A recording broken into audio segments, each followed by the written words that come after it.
ਆਦਰ ਚੰਦ ਦਸਵੇਂ ਗੋਬਿੰਦ ਸਿੰਘ ਗੁਰੂ ਨਮੋ ਚਰਨ ਅਰਬਿੰਦ। ਜਿਸ ਮਹਿ ਅੰਮ੍ਰਿਤ ਗਿਆਨ ਹੈ ਮਾਣਿਕ ਭਗਤ ਵੈਰਾਗ। ਸ੍ਰੀ ਗੁਰੂ ਗ੍ਰੰਥ ਸਾਹਿਬ ਉਦਦ ਬੰਦੋਂ ਕਰ ਅਨੁਰਾਗ। ਏਕ ਓੰਕਾਰਾ ਸਤਿਗੁਰੂ ਤਿਹ ਪ੍ਰਸਾਦ ਸੱਚ ਹੋਏ। ਵਾਹਿਗੁਰੂ ਜੀ ਕੀ ਫਤਿਹ। ਵਿਘਨ ਵਿਨਾਸ਼ਨ ਸੋਏ। ਵਾਹਿਗੁਰੂ ਜੀ ਕੀ ਫਤਿਹ। ਵਿਘਨ ਵਿਨਾਸ਼ਨ ਸੋਏ। ਸਤਿਨਾਮ ਸ੍ਰੀ ਵਾਹਿਗੁਰੂ ਸਾਹਿਬ ਜੀ ਕਾ ਭਾਈ। ਆਗੇ ਨਹੀਂ ਸਲੀਪ ਬਤਾਵਤ ਬਾਣੀ ਦਾਈ ਆਪ ਨਾ ਆਵਤ। ਆਗੇ ਨਹੀਂ ਸਲੀਪ ਬਤਾਵਤ। ਵਾਹਿਗੁਰੂ ਜੀ ਕਾ ਖਾਲਸਾ ਵਾਹਿਗੁਰੂ ਜੀ ਕੀ ਫਤਿਹ।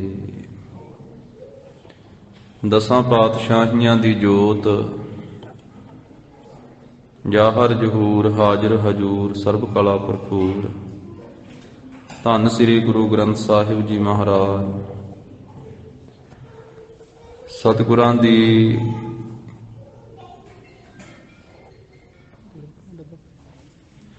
ਅਪਰ ਅਪਾਰ ਕਿਰਪਾ ਦਾ ਸਦਕਾ ਜਗਤ ਗੁਰੂ ਸ੍ਰੀ ਗੁਰੂ ਨਾਨਕ ਦੇਵ ਸਾਹਿਬ ਮਹਾਰਾਜ ਜੀ ਦੇ ਪਾਵਨ ਅਸਥਾਨ ਗੁਰਦੁਆਰਾ ਸ੍ਰੀ ਬੇਰ ਸਾਹਿਬ ਜੀ ਵਿਖੇ ਗੁਰੂ ਚਰਨਾਂ ਦੀ ਹਾਜ਼ਰੀ ਭਰ ਰਹੀ ਗੁਰੂ ਕੀ ਸਾਜੀ ਨਵਾਜੀ ਹੋਈ ਸਾਧ ਸੰਗਤ ਜੀ। ਸਤਿਗੁਰਾਂ ਨੇ ਕਿਰਪਾ ਕੀਤੀ ਹੈ। ਸਤ ਸੰਗਤ ਦਾ ਅਮੋਲਕ ਸੁਭਾਗਾ ਸਮਾਂ ਪ੍ਰਾਪਤ ਹੋਇਆ। ਔਰ ਅੱਜ ਸਾਧ ਸੰਗਤ ਜੀ ਗੁਰੂ ਕਲਗੀਧਰ ਪਾਤਸ਼ਾਹ ਸ੍ਰੀ ਗੁਰੂ ਗੋਬਿੰਦ ਸਿੰਘ ਸਾਹਿਬ ਮਹਾਰਾਜ ਜੀ ਦੇ ਔਰ ਮਾਤਾ ਸੁੰਦਰ ਕੌਰ ਜੀ ਦੇ ਸਾਹਿਬਜ਼ਾਦਾ ਬਾਬਾ ਅਜੀਤ ਸਿੰਘ ਸਾਹਿਬ ਜੀ ਦਾ ਆਗਮਨ ਦਿਹਾੜਾ ਹੈ। ਬਾਬਾ ਅਜੀਤ ਸਿੰਘ ਸਾਹਿਬ ਜੀ ਦੇ ਪਾਵਨ ਆਗਮਨ ਦਿਹਾੜੇ ਦੀਆਂ ਸਰਬੱਤ ਗੁਰੂ ਕੀਆਂ ਸੰਗਤਾਂ ਨੂੰ ਲੱਖ ਲੱਖ ਵਧਾਈਆਂ ਹੋਣ ਜੀ। ਬਾਬਾ ਜੀ ਦਾ ਇਹ ਪਵਿੱਤਰ ਜਨਮ ਦਿਹਾੜਾ ਵਿਸ਼ੇਸ਼ ਕਰਕੇ ਸ੍ਰੀ ਪਾਉਂਟਾ ਸਾਹਿਬ ਦੀ ਧਰਤੀ ਤੇ ਮਨਾਇਆ ਜਾਂਦਾ ਹੈ। ਉਸ ਤੋਂ ਬਾਅਦ ਸ੍ਰੀ ਚਮਕੌਰ ਸਾਹਿਬ ਜੀ ਦੇ ਵਿੱਚ ਵਿਸ਼ੇਸ਼ ਕਰਕੇ ਇਹ ਪਵਿੱਤਰ ਦਿਹਾੜਾ ਅੱਜ ਮਨਾਇਆ ਜਾ ਰਿਹਾ ਹੈ। ਬਾਕੀ ਸਾਰੇ ਅਸਥਾਨਾਂ ਤੇ ਵੀ ਅਸੀਂ ਗੁਰੂ ਸਾਹਿਬ ਜੀ ਦੇ ਸਾਹਿਬਜ਼ਾਦੇ ਨੂੰ ਯਾਦ ਕਰ ਰਹੇ ਹਾਂ। ਪਰ ਉਹਨਾਂ ਪਵਿੱਤਰ ਸਥਾਨਾਂ ਦੇ ਉੱਤੇ ਇੱਕ ਜੋ ਸਾਹਿਬਜ਼ਾਦੇ ਦਾ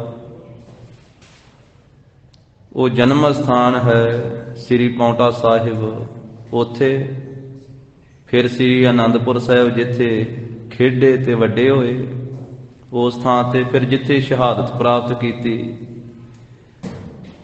ਸ੍ਰੀ ਚਮਕੌਰ ਸਾਹਿਬ, ਉਹਨਾਂ ਤਿੰਨਾਂ ਸਥਾਨਾਂ ਤੇ ਤਾਂ ਵਿਸ਼ੇਸ਼ ਕਰਕੇ ਦਿਹਾੜਾ ਮਨਾਇਆ ਜਾਂਦਾ।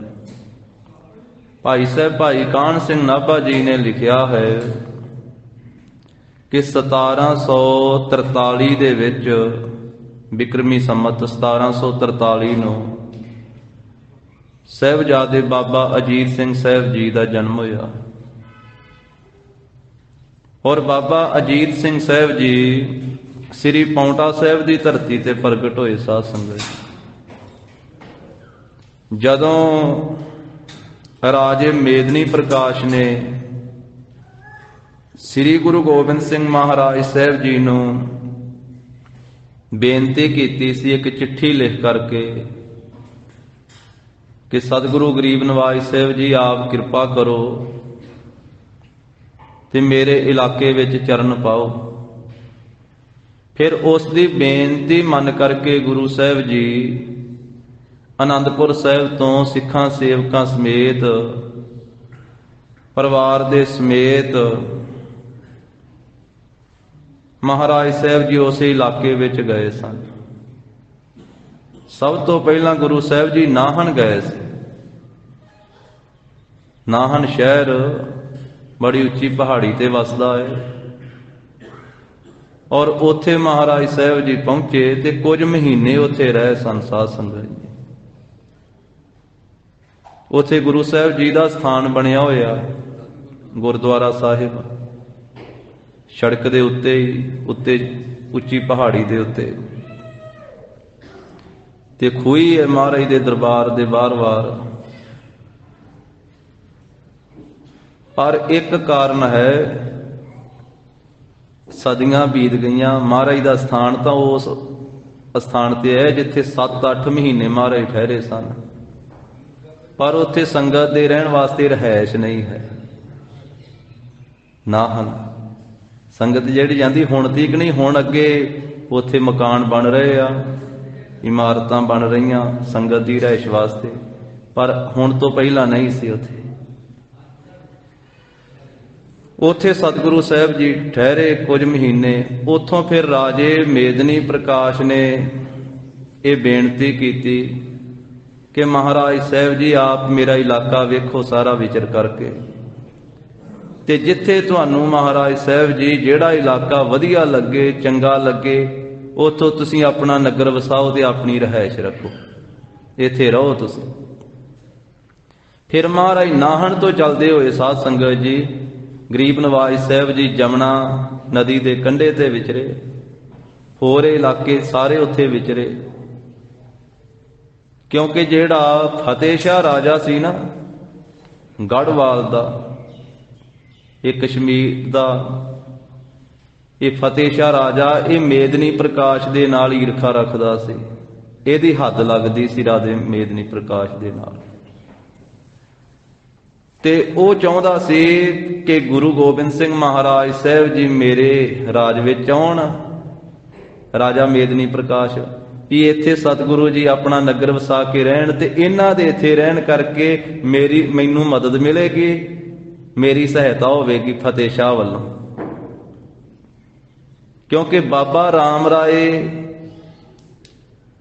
ਉਹ ਫਤਿਹ ਸ਼ਾਹ ਜਿਹੜਾ ਸੀ ਉਹ ਬਾਬੇ ਰਾਮ ਰਾਏ ਦੇ ਪਾਸ ਜਾਂਦਾ ਸੀ, ਤੇ ਬਾਬਾ ਰਾਮ ਰਾਏ ਕਰਾਮਾਤਾਂ ਦੇ ਵਿੱਚ ਪ੍ਰਸਿੱਧ ਸੀ। ਉਸ ਇਲਾਕੇ ਵਿੱਚ ਲੋਕ ਗੁਰੂ ਕਰਕੇ ਪੂਜਦੇ ਸੀ। ਜਿੰਨੀ ਸੰਗਤ ਬਾਬੇ ਰਾਮ ਰਾਏ ਦੀ ਸ਼ਰਧਾਲੂ ਸੀ, ਉਹ ਬਾਬੇ ਰਾਮ ਰਾਏ ਨੂੰ ਗੁਰੂ ਰਾਮ ਰਾਏ ਕਹਿ ਕਰਕੇ ਸਤਿਕਾਰਦੀ ਸੀ। ਗੁਰੂ ਘਰ ਵੱਲੋਂ ਤਾਂ ਗੁਰੂ ਹਰ ਰਾਏ ਸਾਹਿਬ ਜੀ ਨੇ ਬੇਦਖਲ ਕਰ ਦਿੱਤੇ ਸਨ ਜਦੋਂ ਪੰਕਤੀ ਬਦਲੀ ਸੀ, ਪਰ ਦੇਹਰਾਦੂਨ ਵਿੱਚ ਰਹਿ ਰਹੇ ਸੀ ਉੱਥੇ। ਤੇ ਰਾਜੇ ਮੇਦਨੀ ਪ੍ਰਕਾਸ਼ ਨੂੰ ਵੀ ਕਾਲਪੀ ਨਾਮ ਦਾ ਰਿਖੀ ਹੋਇਆ, ਉਸ ਰਿਖੀ ਨੇ ਆਖਿਆ ਸੀ ਵੀ ਜੇ ਤੁਸੀਂ ਗੁਰੂ ਗੋਬਿੰਦ ਸਿੰਘ ਜੀ ਦੀ ਸ਼ਰਨ ਜਾ ਕੇ ਪੈ ਜਾਓ ਨਾ, ਤੇ ਫਿਰ ਬਾਬਾ ਰਾਮ ਰਾਏ ਤੁਹਾਡਾ ਕੁਝ ਨਹੀਂ ਵਿਗਾੜ ਸਕਦਾ, ਕਿਉਂਕਿ ਗੁਰੂ ਗੋਬਿੰਦ ਸਿੰਘ ਜੀ ਦੀ ਤਾਕਤ ਵੱਡੀ ਹੈ। ਬਾਬੇ ਰਾਮ ਰਾਏ 'ਚ ਕਰਾਮਾਤਾਂ ਭਾਵੇਂ ਬਹੁਤੀਆਂ ਵਾ, ਪਰ ਗੁਰੂ ਗੋਬਿੰਦ ਸਿੰਘ ਜੀ ਦਾ ਮੁਕਾਬਲਾ ਨਹੀਂ ਇਹ ਕਰ ਸਕਦਾ। ਉਸ ਰਿਖੀ ਦੇ ਬੇਨਤੀ ਕਰਨ ਤੋਂ ਰਾਜਾ ਮੇਦਨੀ ਪ੍ਰਕਾਸ਼ ਗੁਰੂ ਗੋਬਿੰਦ ਸਿੰਘ ਜੀ ਦੀ ਸ਼ਰਨ ਵਿੱਚ ਪੈਂਦਾ ਹੈ, ਨਾਹਨ ਕੁਝ ਸਮਾਂ ਨਿਵਾਸ ਦਿੰਦਾ ਹੈ, ਤੇ ਫਿਰ ਮਹਾਰਾਜ ਸਾਹਿਬ ਨੂੰ ਆਪਣਾ ਇਲਾਕਾ ਵਿਖਾਉਂਦਾ, ਜਿਹੜਾ ਇਲਾਕਾ ਤੁਹਾਨੂੰ ਚੰਗਾ ਲੱਗੇ ਉੱਥੇ ਨਗਰ ਵਸਾਓ, ਮਹਾਰਾਜ ਰਹੋ ਤੁਸੀਂ। ਫਿਰ ਵਿਚਰਦੇ ਮਹਾਰਾਜ ਜਦੋਂ ਜਮਨਾ ਦੇ ਕੰਢੇ ਤੇ ਗਏ ਤੇ ਸਤਿਗੁਰੂ ਕਹਿੰਦੇ ਵੀ ਆਹ ਵਾਤਾਵਰਨ ਬੜਾ ਸੋਹਣਾ ਹੈ, ਜਮਨਾ ਵਗ ਰਹੀ ਹੈ, ਸ਼ਾਂਤ ਮਾਹੌਲ ਹੈ, ਦਰਖਤ ਬੜੇ ਸੋਹਣੇ ਹਨ ਇੱਥੇ, ਇਸ ਕਰਕੇ ਅਸੀਂ ਇੱਥੇ ਜਮਨਾ ਦੇ ਕੰਢੇ ਦੇ ਉੱਤੇ ਨਗਰ ਵਸਾਉਣੇ। ਤੇ ਫਿਰ ਮਹਾਰਾਜ ਸਾਹਿਬ ਜੀ ਨੇ ਉੱਥੇ ਆਪਣੇ ਚਰਨ ਟਿਕਾਏ ਤੇ ਮਹਾਰਾਜ ਸਾਹਿਬ ਜੀ ਨੇ ਨਗਰ ਵਸਾਇਆ ਪਾਉਂਟਾ, ਜਿੱਥੇ ਗੁਰੂ ਸਾਹਿਬ ਜੀ ਦੇ ਚਰਨ ਟਿਕੇ। ਹਿੰਦੀ 'ਚ ਚਰਨ ਨੂੰ ਪਾਮ ਕਹਿੰਦੇ ਆ, ਪਾਮਟਾ, ਜਿੱਥੇ ਮਹਾਰਾਜ ਨੇ ਪਾਉਂ ਟਿਕਾਇਆ ਨਾ, ਫਿਰ ਚਰਨ ਟਿਕਾਇਆ, ਭਾਵ ਜਿੱਥੇ ਠਹਿਰੇ ਉਸ ਥਾਂ ਦੇ ਉੱਤੇ ਫਿਰ ਗਰੀਬ ਨਵਾਜ ਨੇ ਕਿਲਾ ਬਣਾਇਆ, ਇਤਿਹਾਸ ਵਿੱਚ ਆਇਆ। ਤੇ ਇਹ ਜਮਨਾ ਜਿਹੜੀ ਹੈ ਐ ਹੱਦ ਦੇ ਉੱਤੇ ਸੀ, ਇੱਕ ਪਾਸੇ ਫਤਿਹ ਸ਼ਾਹ ਦਾ ਰਾਜ ਹੈ, ਉਹਦੀ ਹੱਦ ਲੱਗਦੀ ਹੈ, ਤੇ ਇੱਕ ਪਾਸੇ ਰਾਜੇ ਮੇਦਨੀ ਪ੍ਰਕਾਸ਼ ਦਾ, ਐਨ ਉਹਦੀ ਹੱਦ ਦੇ ਉੱਤੇ ਰਾਜੇ ਮੇਦਨੀ ਪ੍ਰਕਾਸ਼ ਦੇ ਇਲਾਕੇ ਵਿੱਚ ਇਹ ਨਗਰ ਮਹਾਰਾਜ ਸਾਹਿਬ ਜੀ ਨੇ ਵਸਾਇਆ। ਫਿਰ ਸਤਿਗੁਰੂ ਸਾਹਿਬ ਜੀ ਲਗਭਗ ਇੱਥੇ 4.5 ਸਾਲ ਰਹੇ, ਔਰ ਉਸੇ ਹੀ ਪਾਉਂਟਾ ਸਾਹਿਬ ਤੇ ਫਿਰ ਮਾਤਾ ਸੁੰਦਰ ਕੌਰ ਜੀ ਦੀ ਪਵਿੱਤਰ ਕੁੱਖ ਤੋਂ ਧੰਨ ਸ੍ਰੀ ਗੁਰੂ ਗੋਬਿੰਦ ਸਿੰਘ ਮਹਾਰਾਜ ਜੀ ਦੇ ਸਭ ਤੋਂ ਵੱਡੇ ਸਾਹਿਬਜ਼ਾਦੇ ਧੰਨ ਧੰਨ ਬਾਬਾ ਅਜੀਤ ਸਿੰਘ ਸਾਹਿਬ ਜੀ ਦਾ ਅੱਜ ਦੇ ਦਿਹਾੜੇ ਤੇ ਪ੍ਰਕਾਸ਼ ਹੋਇਆ ਹੈ। ਬਾਬਾ ਜੀ ਦਾ ਧੰਨ ਧੰਨ ਧੰਨ ਜਨ ਆਇਆ, ਜਿਸ ਪ੍ਰਸਾਦ ਸਭ ਜਗਤ ਤਰਾਇਆ, ਜਨ ਆਵਨ ਕਾ ਇਹ ਸੁਆਓ, ਜਨ ਕੈ ਸੰਗ ਚਿਤ ਆਵੈ ਨਾਓ, ਆਪ ਮੁਕਤ ਮੁਕਤ ਕਰੈ ਸੰਸਾਰ, ਨਾਨਕ ਤਿਸ ਜਨ ਕਉ ਸਦਾ ਨਮਸਕਾਰ। ਬਾਬਾ ਅਜੀਤ ਸਿੰਘ ਸਾਹਿਬ ਜੀ ਨੂੰ ਸਦਾ ਨਮਸਕਾਰ ਹੈ। ਤੇ ਗੁਰੂ ਗੋਬਿੰਦ ਸਿੰਘ ਮਹਾਰਾਜ ਜੀ ਨੇ ਨਾਮ ਰੱਖਿਆ ਅਜੀਤ ਸਿੰਘ। ਅਜੀਤ ਸਿੰਘ ਜਿਹੜਾ ਜਿੱਤਿਆ ਹੀ ਨਹੀਂ ਜਾ ਸਕਦਾ। ਜਿਵੇਂ ਇੱਕ ਗੁਰਮੁਖ ਨੇ ਲਿਖਿਆ ਹੈ, ਬਾਬਾ ਜੀ ਨੇ ਇਹ ਬਚਨ ਕਹੇ ਸੀ ਫਿਰ ਵੀ ਨਾਮ ਕਾ ਅਜੀਤ ਹੂੰ, जीता नहीं जाऊंगा, अगर जीता गया तो जीता वापस नहीं आऊंगा।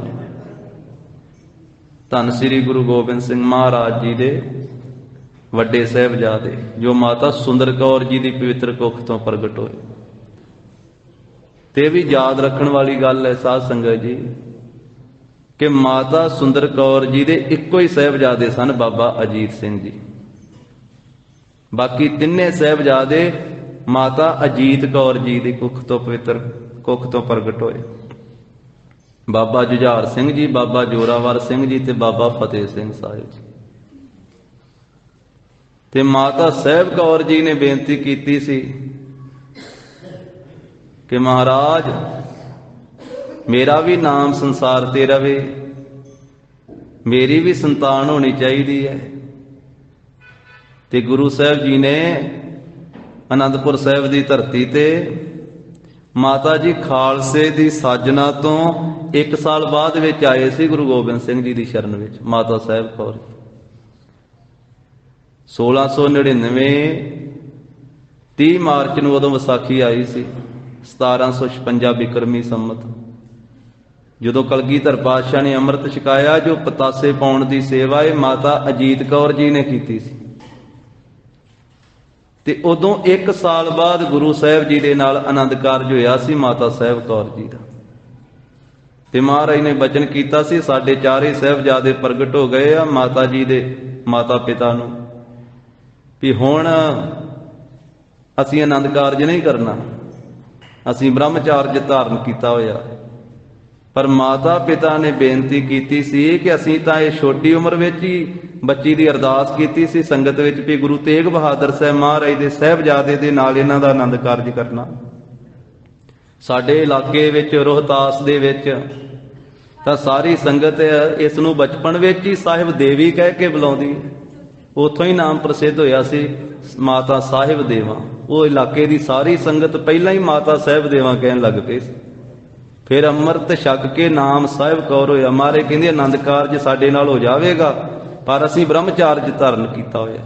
साडे 4 साहिबजादे प्रगट होए, फिर आनंद कारज होया। माता जी ने जदों बेनती की कि मेरा भी नाम रहना चाहिए संसार ते संतान होवे, फिर भरे दीवान विच एक दिन बुला करके ते कलगीधर पातशाह जी ने आख्या भी ये खालसा जदों खालसे की साजना तो 1 साल पहलों ही कर दी सी ना माता जी दे आउण तों।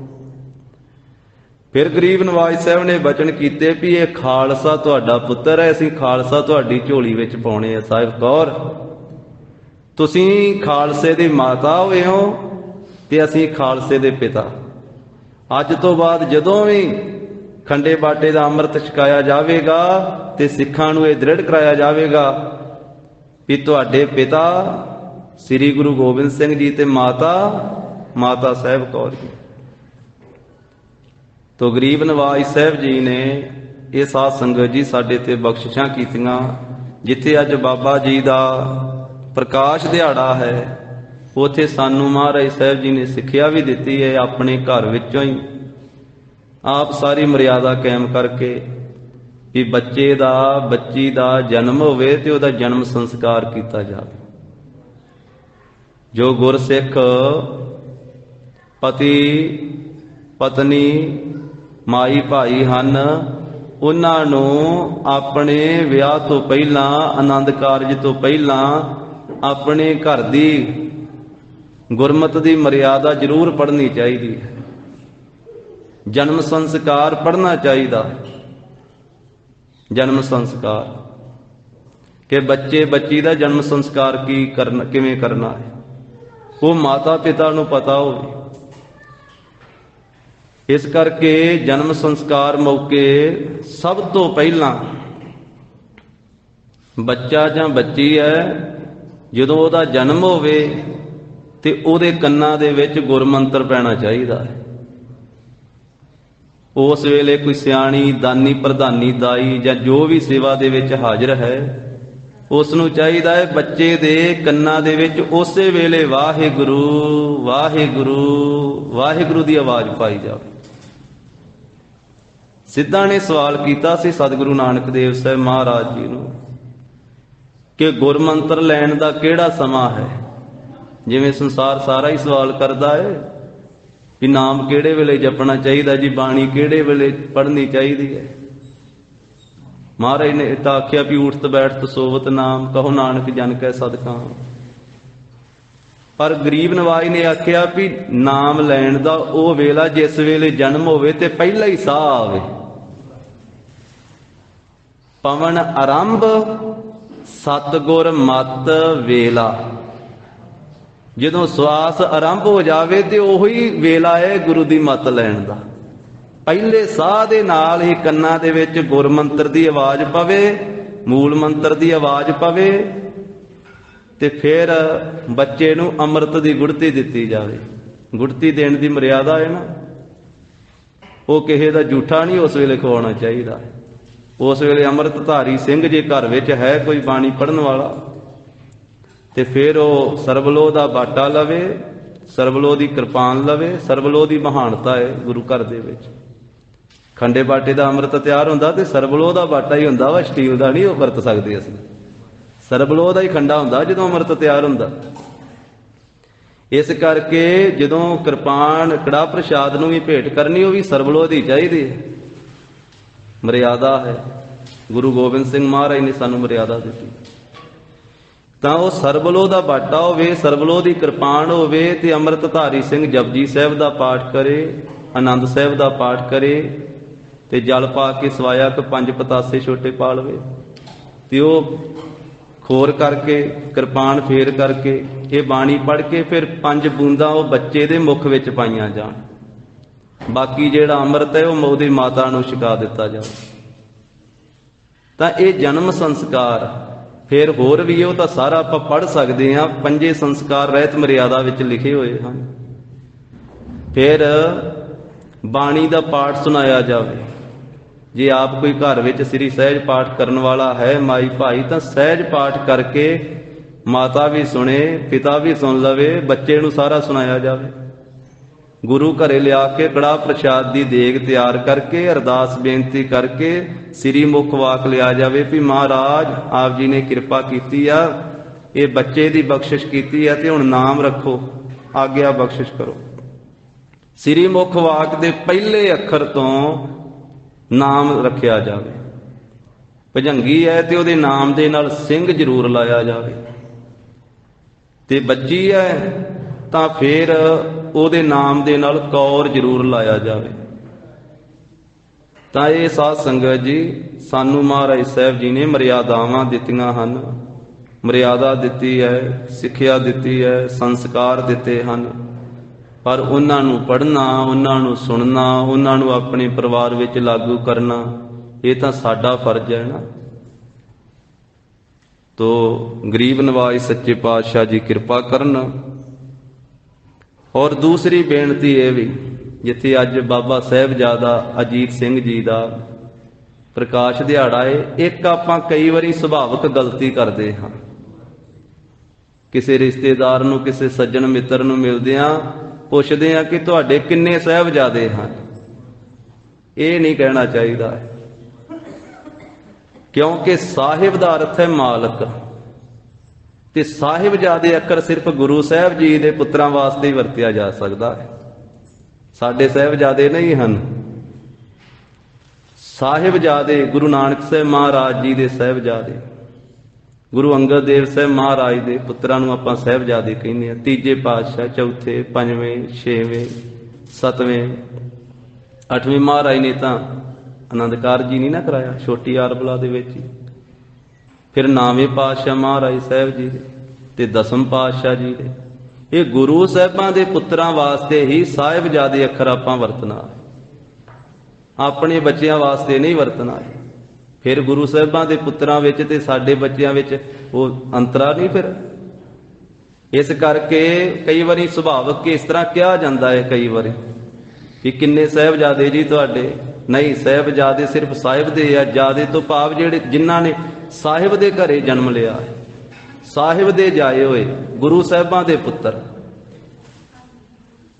ਤੋ ਗਰੀਬ ਨਵਾਜ ਸਤਿਗੁਰੂ ਸਾਹਿਬ ਜੀ ਰਹਿਮਤਾਂ ਕਰਨ। ਲੜੀਵਾਰ ਰੂਪ ਦੇ ਵਿੱਚ ਜੋ ਜਗਤ ਗੁਰੂ ਜੀ ਦੇ ਪਵਿੱਤਰ ਸਥਾਨ ਤੇ ਗਾਥਾ ਚੱਲ ਰਹੀ ਹੈ ਧੰਨ ਗੁਰੂ ਗੋਬਿੰਦ ਸਿੰਘ ਮਹਾਰਾਜ ਜੀ ਦੀ।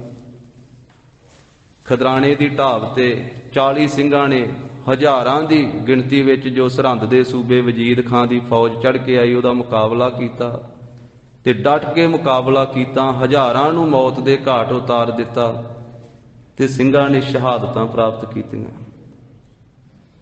ਇੱਥੇ ਭਾਈ ਸਾਹਿਬ ਜੀ ਨੇ ਇੱਕ ਵਾਰੀ ਕਹਿ ਦਿੱਤਾ ਵੀ 40 ਸਿੰਘਾਂ ਨੇ ਸ਼ਹੀਦੀਆਂ ਪ੍ਰਾਪਤ ਕਰ ਲਈਆਂ। ਇਸ ਪ੍ਰਸੰਗ ਦੇ ਵਿੱਚ ਜੋ ਬਚਨ ਆਇਆ ਤੇ ਅੱਗੇ ਮਾਈ ਭਾਗ ਕੌਰ ਜੀ ਦਾ ਜ਼ਿਕਰ ਚੱਲਿਆ। ਇਹ 41ਵੀਂ ਮਾਈ ਭਾਗ ਕੌਰ ਹੈ, ਪਰ ਅੱਗੇ ਜਾ ਕਰਕੇ ਦੱਸਣਗੇ ਵੀ ਇਹ 40 ਦੇ ਵਿੱਚੋਂ ਇੱਕ ਹਲੇ ਸਹਿਕ ਰਿਹਾ ਸੀ ਸਿੰਘ। 39 ਤਾਂ ਸ਼ਹੀਦ ਹੋ ਗਏ, ਪਰ 40ਵਾਂ ਭਾਈ ਮਹਾ ਸਿੰਘ ਜੀ ਉਹ ਸਹਿਕਦੇ ਸੀ, ਆਖਰੀ ਦਮਾਂ ਉੱਤੇ ਹੀ ਸੀ। ਉਹ ਅੱਗੇ ਜਾ ਕੇ ਪ੍ਰਸੰਗ ਆਵੇਗਾ। ਹੁਣ ਇੱਕ ਮਾਈ ਭਾਗ ਕੌਰ, ਉਹਨੇ ਵੀ ਬੜੀ ਦ੍ਰਿੜਤਾ ਦੇ ਨਾਲ ਜੰਗ ਕੀਤਾ ਹੈ, ਆਪਣੇ ਵਰਸ਼ੇ ਦੇ ਨਾਲ ਤੁਰਕਾਂ ਦੀਆਂ ਛਾਤੀਆਂ ਪਰੋਈਆਂ। ਜਿਸ ਵੇਲੇ ਇਹਨੇ ਵੇਖਿਆ ਨਾ ਵਜੀਦ ਖਾਨ ਨੇ ਵੀ ਜਿੰਨੇ ਸਿੰਘ ਸੀ ਸਾਰੇ ਹੁਣ ਸ਼ਹੀਦ ਹੋ ਗਏ ਆ, ਇਹਨੇ ਕਪੂਰੇ ਨੂੰ, ਚੌਧਰੀ ਨੂੰ, ਕੋਟਕਪੂਰੇ ਵਾਲੇ ਨੂੰ ਪੁੱਛਿਆ ਵੀ ਪਾਣੀ ਕਿੱਥੇ ਮਿਲੇਗਾ। ਮੇਰੀ ਫੌਜ ਜਿਹੜੀ ਉਹ ਧਿਆਈ ਪਾਣੀ ਮੰਗ ਰਹੀ ਹੈ, ਨਾਲੇ ਅਸੀਂ ਹੁਣ ਜੰਗ ਤਾਂ ਜਿੱਤ ਹੀ ਲਿਆ ਤੇ ਇਸ ਜੰਗ ਦੇ ਵਿੱਚ ਅਸੀਂ ਗੁਰੂ ਗੋਬਿੰਦ ਸਿੰਘ ਜੀ ਨੂੰ ਵੀ ਮਾਰ ਲਿਆ। ਇਹਨਾਂ ਨੂੰ ਭੁਲੇਖਾ ਪੈ ਗਿਆ। ਮਹਾਰਾਜ ਤਾਂ ਉੱਚੀ ਟਿੱਬੀ ਤੇ ਸਵਾ ਕੋਹ ਅੱਗੇ ਸੀ, ਉੱਥੋਂ ਤੀਰ ਚਲਾਉਂਦੇ ਸਨ ਤੇ ਬੜੇ ਖਿਆਲ ਕਰਦਾ ਉਹ ਅੱਗੇ ਅੱਜ ਦੇ ਪ੍ਰਸੰਗ ਵਿੱਚ ਵੀ ਆ ਜਾਵੇਗਾ। ਤੇ ਉਹ ਕਪੂਰੇ ਨੇ ਆਖਿਆ ਵੀ ਪਾਣੀ ਜਿਹੜਾ ਵਾ ਅੱਗੇ ਤਾਂ 30 ਕੋਹਾਂ ਦੀ ਦੂਰੀ ਤੇ ਮਿਲਣਾ ਤੇ ਪਿੱਛੇ 10 ਕੋਹਾਂ ਦੀ ਦੂਰੀ ਤੇ ਮਿਲਣਾ। ਫਿਰ ਇਹ ਵਜੀਦਾ ਬੜਾ ਹੈਰਾਨ ਹੋਇਆ, ਚਿੰਤਾ ਦੇ ਵਸ ਹੋਇਆ। ਕਹਿੰਦਾ ਵੀ ਚੌਧਰੀ ਆ, ਫਿਰ ਕੀ ਯਤਨ ਕੀਤਾ ਜਾਵੇ? ਜੇ ਪਾਣੀ ਨਾ ਮਿਲਿਆ ਮੇਰੀ ਤਾਂ ਫੌਜ ਪਿਆਸੀ ਮਰ ਜਾਵੇਗੀ, ਧਿਆਏ ਮਰ ਜਾਣਗੇ ਤੇ ਪਾਣੀ ਬਹੁਤ ਦੂਰ ਤੋਂ ਦੱਸਦਾ। ਤੋ ਇਸ ਤਰੀਕੇ ਨਾਲ ਇਹ ਕਪੂਰੇ ਚੌਧਰੀ ਨੂੰ ਪੁੱਛ ਰਿਹਾ, ਜਿਹਦਾ ਨਾਂ ਕਪੂਰ ਸਿੰਘ ਹੈ, ਔਰ ਜਿਸ ਨੇ ਮਹਾਰਾਜ ਨੂੰ ਕਿਲਾ ਨਹੀਂ ਦਿੱਤਾ, ਜਿਸ ਦੇ ਪ੍ਰਥਾਏ ਕਲਗੀਧਰ ਪਾਤਸ਼ਾਹ ਨੇ ਬਚਨ ਵੀ ਕਹੇ ਸੀ ਵੀ ਤੂੰ ਇਹ ਕਹਿਣਾ ਵਾ ਵੀ ਮੈਨੂੰ ਤੁਰਕ ਫਾਹੇ ਲਾ ਕੇ ਮਾਰਨਗੇ, ਤੈਨੂੰ ਫਾਹੇ ਲਾ ਕੇ ਤੁਰਕ ਹੀ ਮਾਰਨਗੇ। ਇਹ ਵੀ ਬਚਨ ਕਹਿ ਦਿੱਤਾ ਸੀ ਵੀ ਕਪੂਰਾ ਤੁਰਕਾਂ ਦਾ ਕਤੂਰਾ ਹੀ ਰਿਹਾ ਤੂੰ।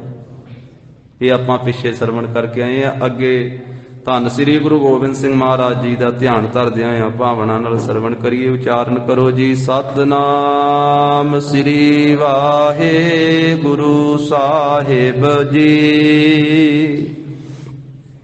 ਆਗੇ ਨਹੀਂ ਸਮੀਪ ਪਤਾਵਤ। ਵਜੀਦ ਖਾਂ ਸਰਹੰਦ ਦਾ ਸੂਬਾ ਕਹਿੰਦਾ ਹੈ ਕਪੂਰੇ ਚੌਧਰੀ ਨੂੰ ਕਿ ਅੱਗੇ ਵੀ ਪਾਣੀ ਤੂੰ ਨੇੜੇ ਨਹੀਂ ਦੱਸਦਾ ਹੈ, ਵੀ ਅੱਗੇ 30 ਕੋਹਾਂ ਤੇ ਦੱਸਦਾ ਹੈ, ਤੇ ਸੱਜੇ ਖੱਬੇ ਵੀ ਕਿਤੇ ਹੱਥ ਵਿੱਚ ਨਹੀਂ ਆਵੇਗਾ। ਕਪੂਰੇ ਮਸਲਕ ਕਹੀ। ਫਿਰ ਇੱਕ ਪੂਰੇ ਨੇ ਸਲਾਹ ਦਿੱਤੀ ਹੈ ਸਰਹੰਦ ਦੇ ਸੂਬੇ ਨੂੰ। ਜਲ ਕੋ ਜਤਨ ਔਰ ਅਬ ਨਹੀਂ। ਕਹਿਣ ਲੱਗਾ ਵੀ ਸੂਬਾ ਸਾਹਿਬ ਜਲ ਦਾ ਹੋਰ ਕੋਈ ਯਤਨ ਨਹੀਂ ਹੋ ਸਕਦਾ ਹੁਣ। ਹੈ ਬਟ ਜਾਲ ਕੀ ਕੋਈਏ ਪਾਵੋ। ਇੱਕੋ ਹੀ ਯਤਨ ਆ ਵੀ ਘੋੜਿਆਂ ਨੂੰ ਹੁਣ ਪੋਈਏ ਚਾਲ ਪਾ ਲਈਏ। ਪੋਈਏ ਚਾਲ ਕਹਿੰਦੀ ਉਹਨਾਂ ਨੂੰ ਤੇਜ਼ ਭਜਾਉਣਾ। ਵੱਖ-ਵੱਖ ਚਾਲਾਂ ਦੇ ਨਾਮ ਆ ਘੋੜਿਆਂ ਨੂੰ ਤੋਰਨ ਦੇ, ਤੇ ਜਦੋਂ ਤੇਜ਼ ਭਜਾਉਂਦੇ ਘੋੜੇ ਨੂੰ ਉਦੋਂ ਕਹਿੰਦੇ ਪੋਈਏ ਚਾਲ ਪਾਇਆ ਘੋੜੇ। ਕਿ ਹੁਣ ਇੱਕੋ ਹੀ ਯਤਨ ਆ ਘੋੜਿਆਂ ਤੇ ਚੜ ਜਾਈਏ, ਸਵਾਰ ਹੋ ਜਾਈਏ ਤੇ ਇਹਨਾਂ ਨੂੰ ਤੇਜ਼ ਭਜਾਈਏ ਤੇ ਪਿੱਛੇ ਨੂੰ ਜਾਈਏ। ਪਹੁੰਚੋ ਜਗ ਥਲ ਪ੍ਰਾਣ ਬਚਾਵੋ। ਤੇ ਪਿੱਛੇ 10 ਕੋਹਾਂ ਤੇ ਪਹੁੰਚ ਕਰਕੇ ਪਾਣੀ ਕੋਲੇ ਪਹੁੰਚ ਕੇ ਤੇ ਆਪਣੀ ਫੌਜ ਦੀ ਪਿਆਸ ਬੁਝਾ ਕੇ ਜਾਨ ਬਚਾ ਲਵੋ। ਨਟ ਭਟ ਤੁਰੰਗ ਕਿਤਕ ਚਿਰ ਲਾਗੈ। ਜੇ ਇਸੇ ਤਰ੍ਹਾਂ ਨਹੀਂ ਭਜਾਓਗੇ ਤਾਂ ਫਿਰ ਇਹ ਸੂਰਮੇ ਤੇ ਘੋੜਿਆਂ ਨੂੰ ਕਿਤਨਾ ਚਿਰ ਲੱਗੇਗਾ। ਅਗ ਮਹਿਗਾ ਮਿਲਤ ਪ੍ਰਾਨ ਨ ਤਿਆਗੈ। ਜੇ ਤੇਜ਼ ਨਾ ਭਜਾਏ ਘੋੜੇ ਤੇ ਫਿਰ ਰਸਤੇ ਵਿੱਚ ਹੀ ਪ੍ਰਾਣ ਤਿਆਗ ਜਾਣਗੇ ਪਿਆਸ ਦੇ ਨਾਲ। ਸੁੱਕੇ ਓਠ ਬਦਨ ਤੁਮ ਲਾਵੈ। ਕਿਉਂਕਿ ਮੂੰਹ ਸੁੱਕੇ ਹੋਏ ਆ, ਬੁੱਲ ਸੁੱਕੇ ਹੋਏ ਆ ਫੌਜ ਦੇ, ਤੇ ਚਿਹਰੇ ਕੁਮਲਾਏ ਹੋਏ ਆ। ਵਿਸਾਖ ਦਾ ਮਹੀਨਾ ਸੀ, 21 ਵਿਸਾਖ ਨੂੰ ਜੰਗ ਹੋਇਆ ਸੀ। 21 ਵਿਸਾਖ ਵਾਲਾ ਦਿਨ, ਅੱਤ ਦੀ ਗਰਮੀ। ਵਿਸਾਖ ਦਾ ਮਹੀਨਾ, ਗਰਮੀ ਦੀ ਰੁੱਤ ਹੈ, ਤੇ ਮੂੰਹ ਸੁੱਕੇ ਹੋਏ ਆ, ਚਿਹਰੇ ਕੁਮਲਾਏ ਹੋਏ ਹਨ। ਭਲੇ ਨਰਨ ਕੇ ਅਬ ਦਿਸਿਆ ਹੈ। ਇਸ ਕਰਕੇ ਭਲੀ ਪ੍ਰਕਾਰ ਹੀ ਇਹ ਦ੍ਰਿਸ਼ਟੀ ਆ ਰਹੇ ਹਨ ਵੀ ਇਹਨਾਂ ਦੇ ਹੋਠ ਸੁੱਕੇ ਹੋਏ ਤੇ ਮੂੰਹ ਕੁਮਲਾਏ ਦਿਸਦੇ ਹਨ। ਸਭੋ ਪੂਰਾ ਕਾਰਜ ਦੋ। ਤਾਂ ਉਸ ਵੇਲੇ ਵਜੀਦ ਖਾਂ ਕਹਿਣ ਲੱਗਾ ਵੀ ਹੇ ਕਪੂਰਾ ਸੁਣ, ਕਾਰਜ ਦੋ ਹਨ। ਕਰਨੇ ਤੇ ਅਬਹਿ ਹਮ ਸੋ। ਹਾਂ, ਪਾਣੀ ਕੋਲੇ ਤੇ ਪਹੁੰਚਾਂਗੇ, ਪਰ ਪਹਿਲਾਂ 2 ਕੰਮ ਕਰਨੇ ਆ, ਉਹ 2 ਕੰਮ ਕਰ ਲਈਏ। ਇਹ ਬ੍ਰਿਜ ਜਥੇਦਾਰ ਸਰਦਾਰ। ਇਸ ਥਾਂ ਦੇ ਉੱਤੇ ਜਿਹੜੇ ਸਾਡੇ ਜਥੇਦਾਰ ਸਰਦਾਰ ਫੌਜ ਦੇ ਜਰਨੈਲ ਜਿਹੜੇ ਮੌਤ ਦੇ ਘਾਟ ਉਤਰ ਗਏ ਹਨ, ਕੀ ਲੋਥਨ ਖੋਜ ਨਿਕਾਰ। ਉਹ ਜਰਨੈਲਾਂ ਦੇ ਸਰੀਰ ਵਿੱਚੋਂ ਖੋਜ ਕੇ ਲੱਭਣੇ ਆ।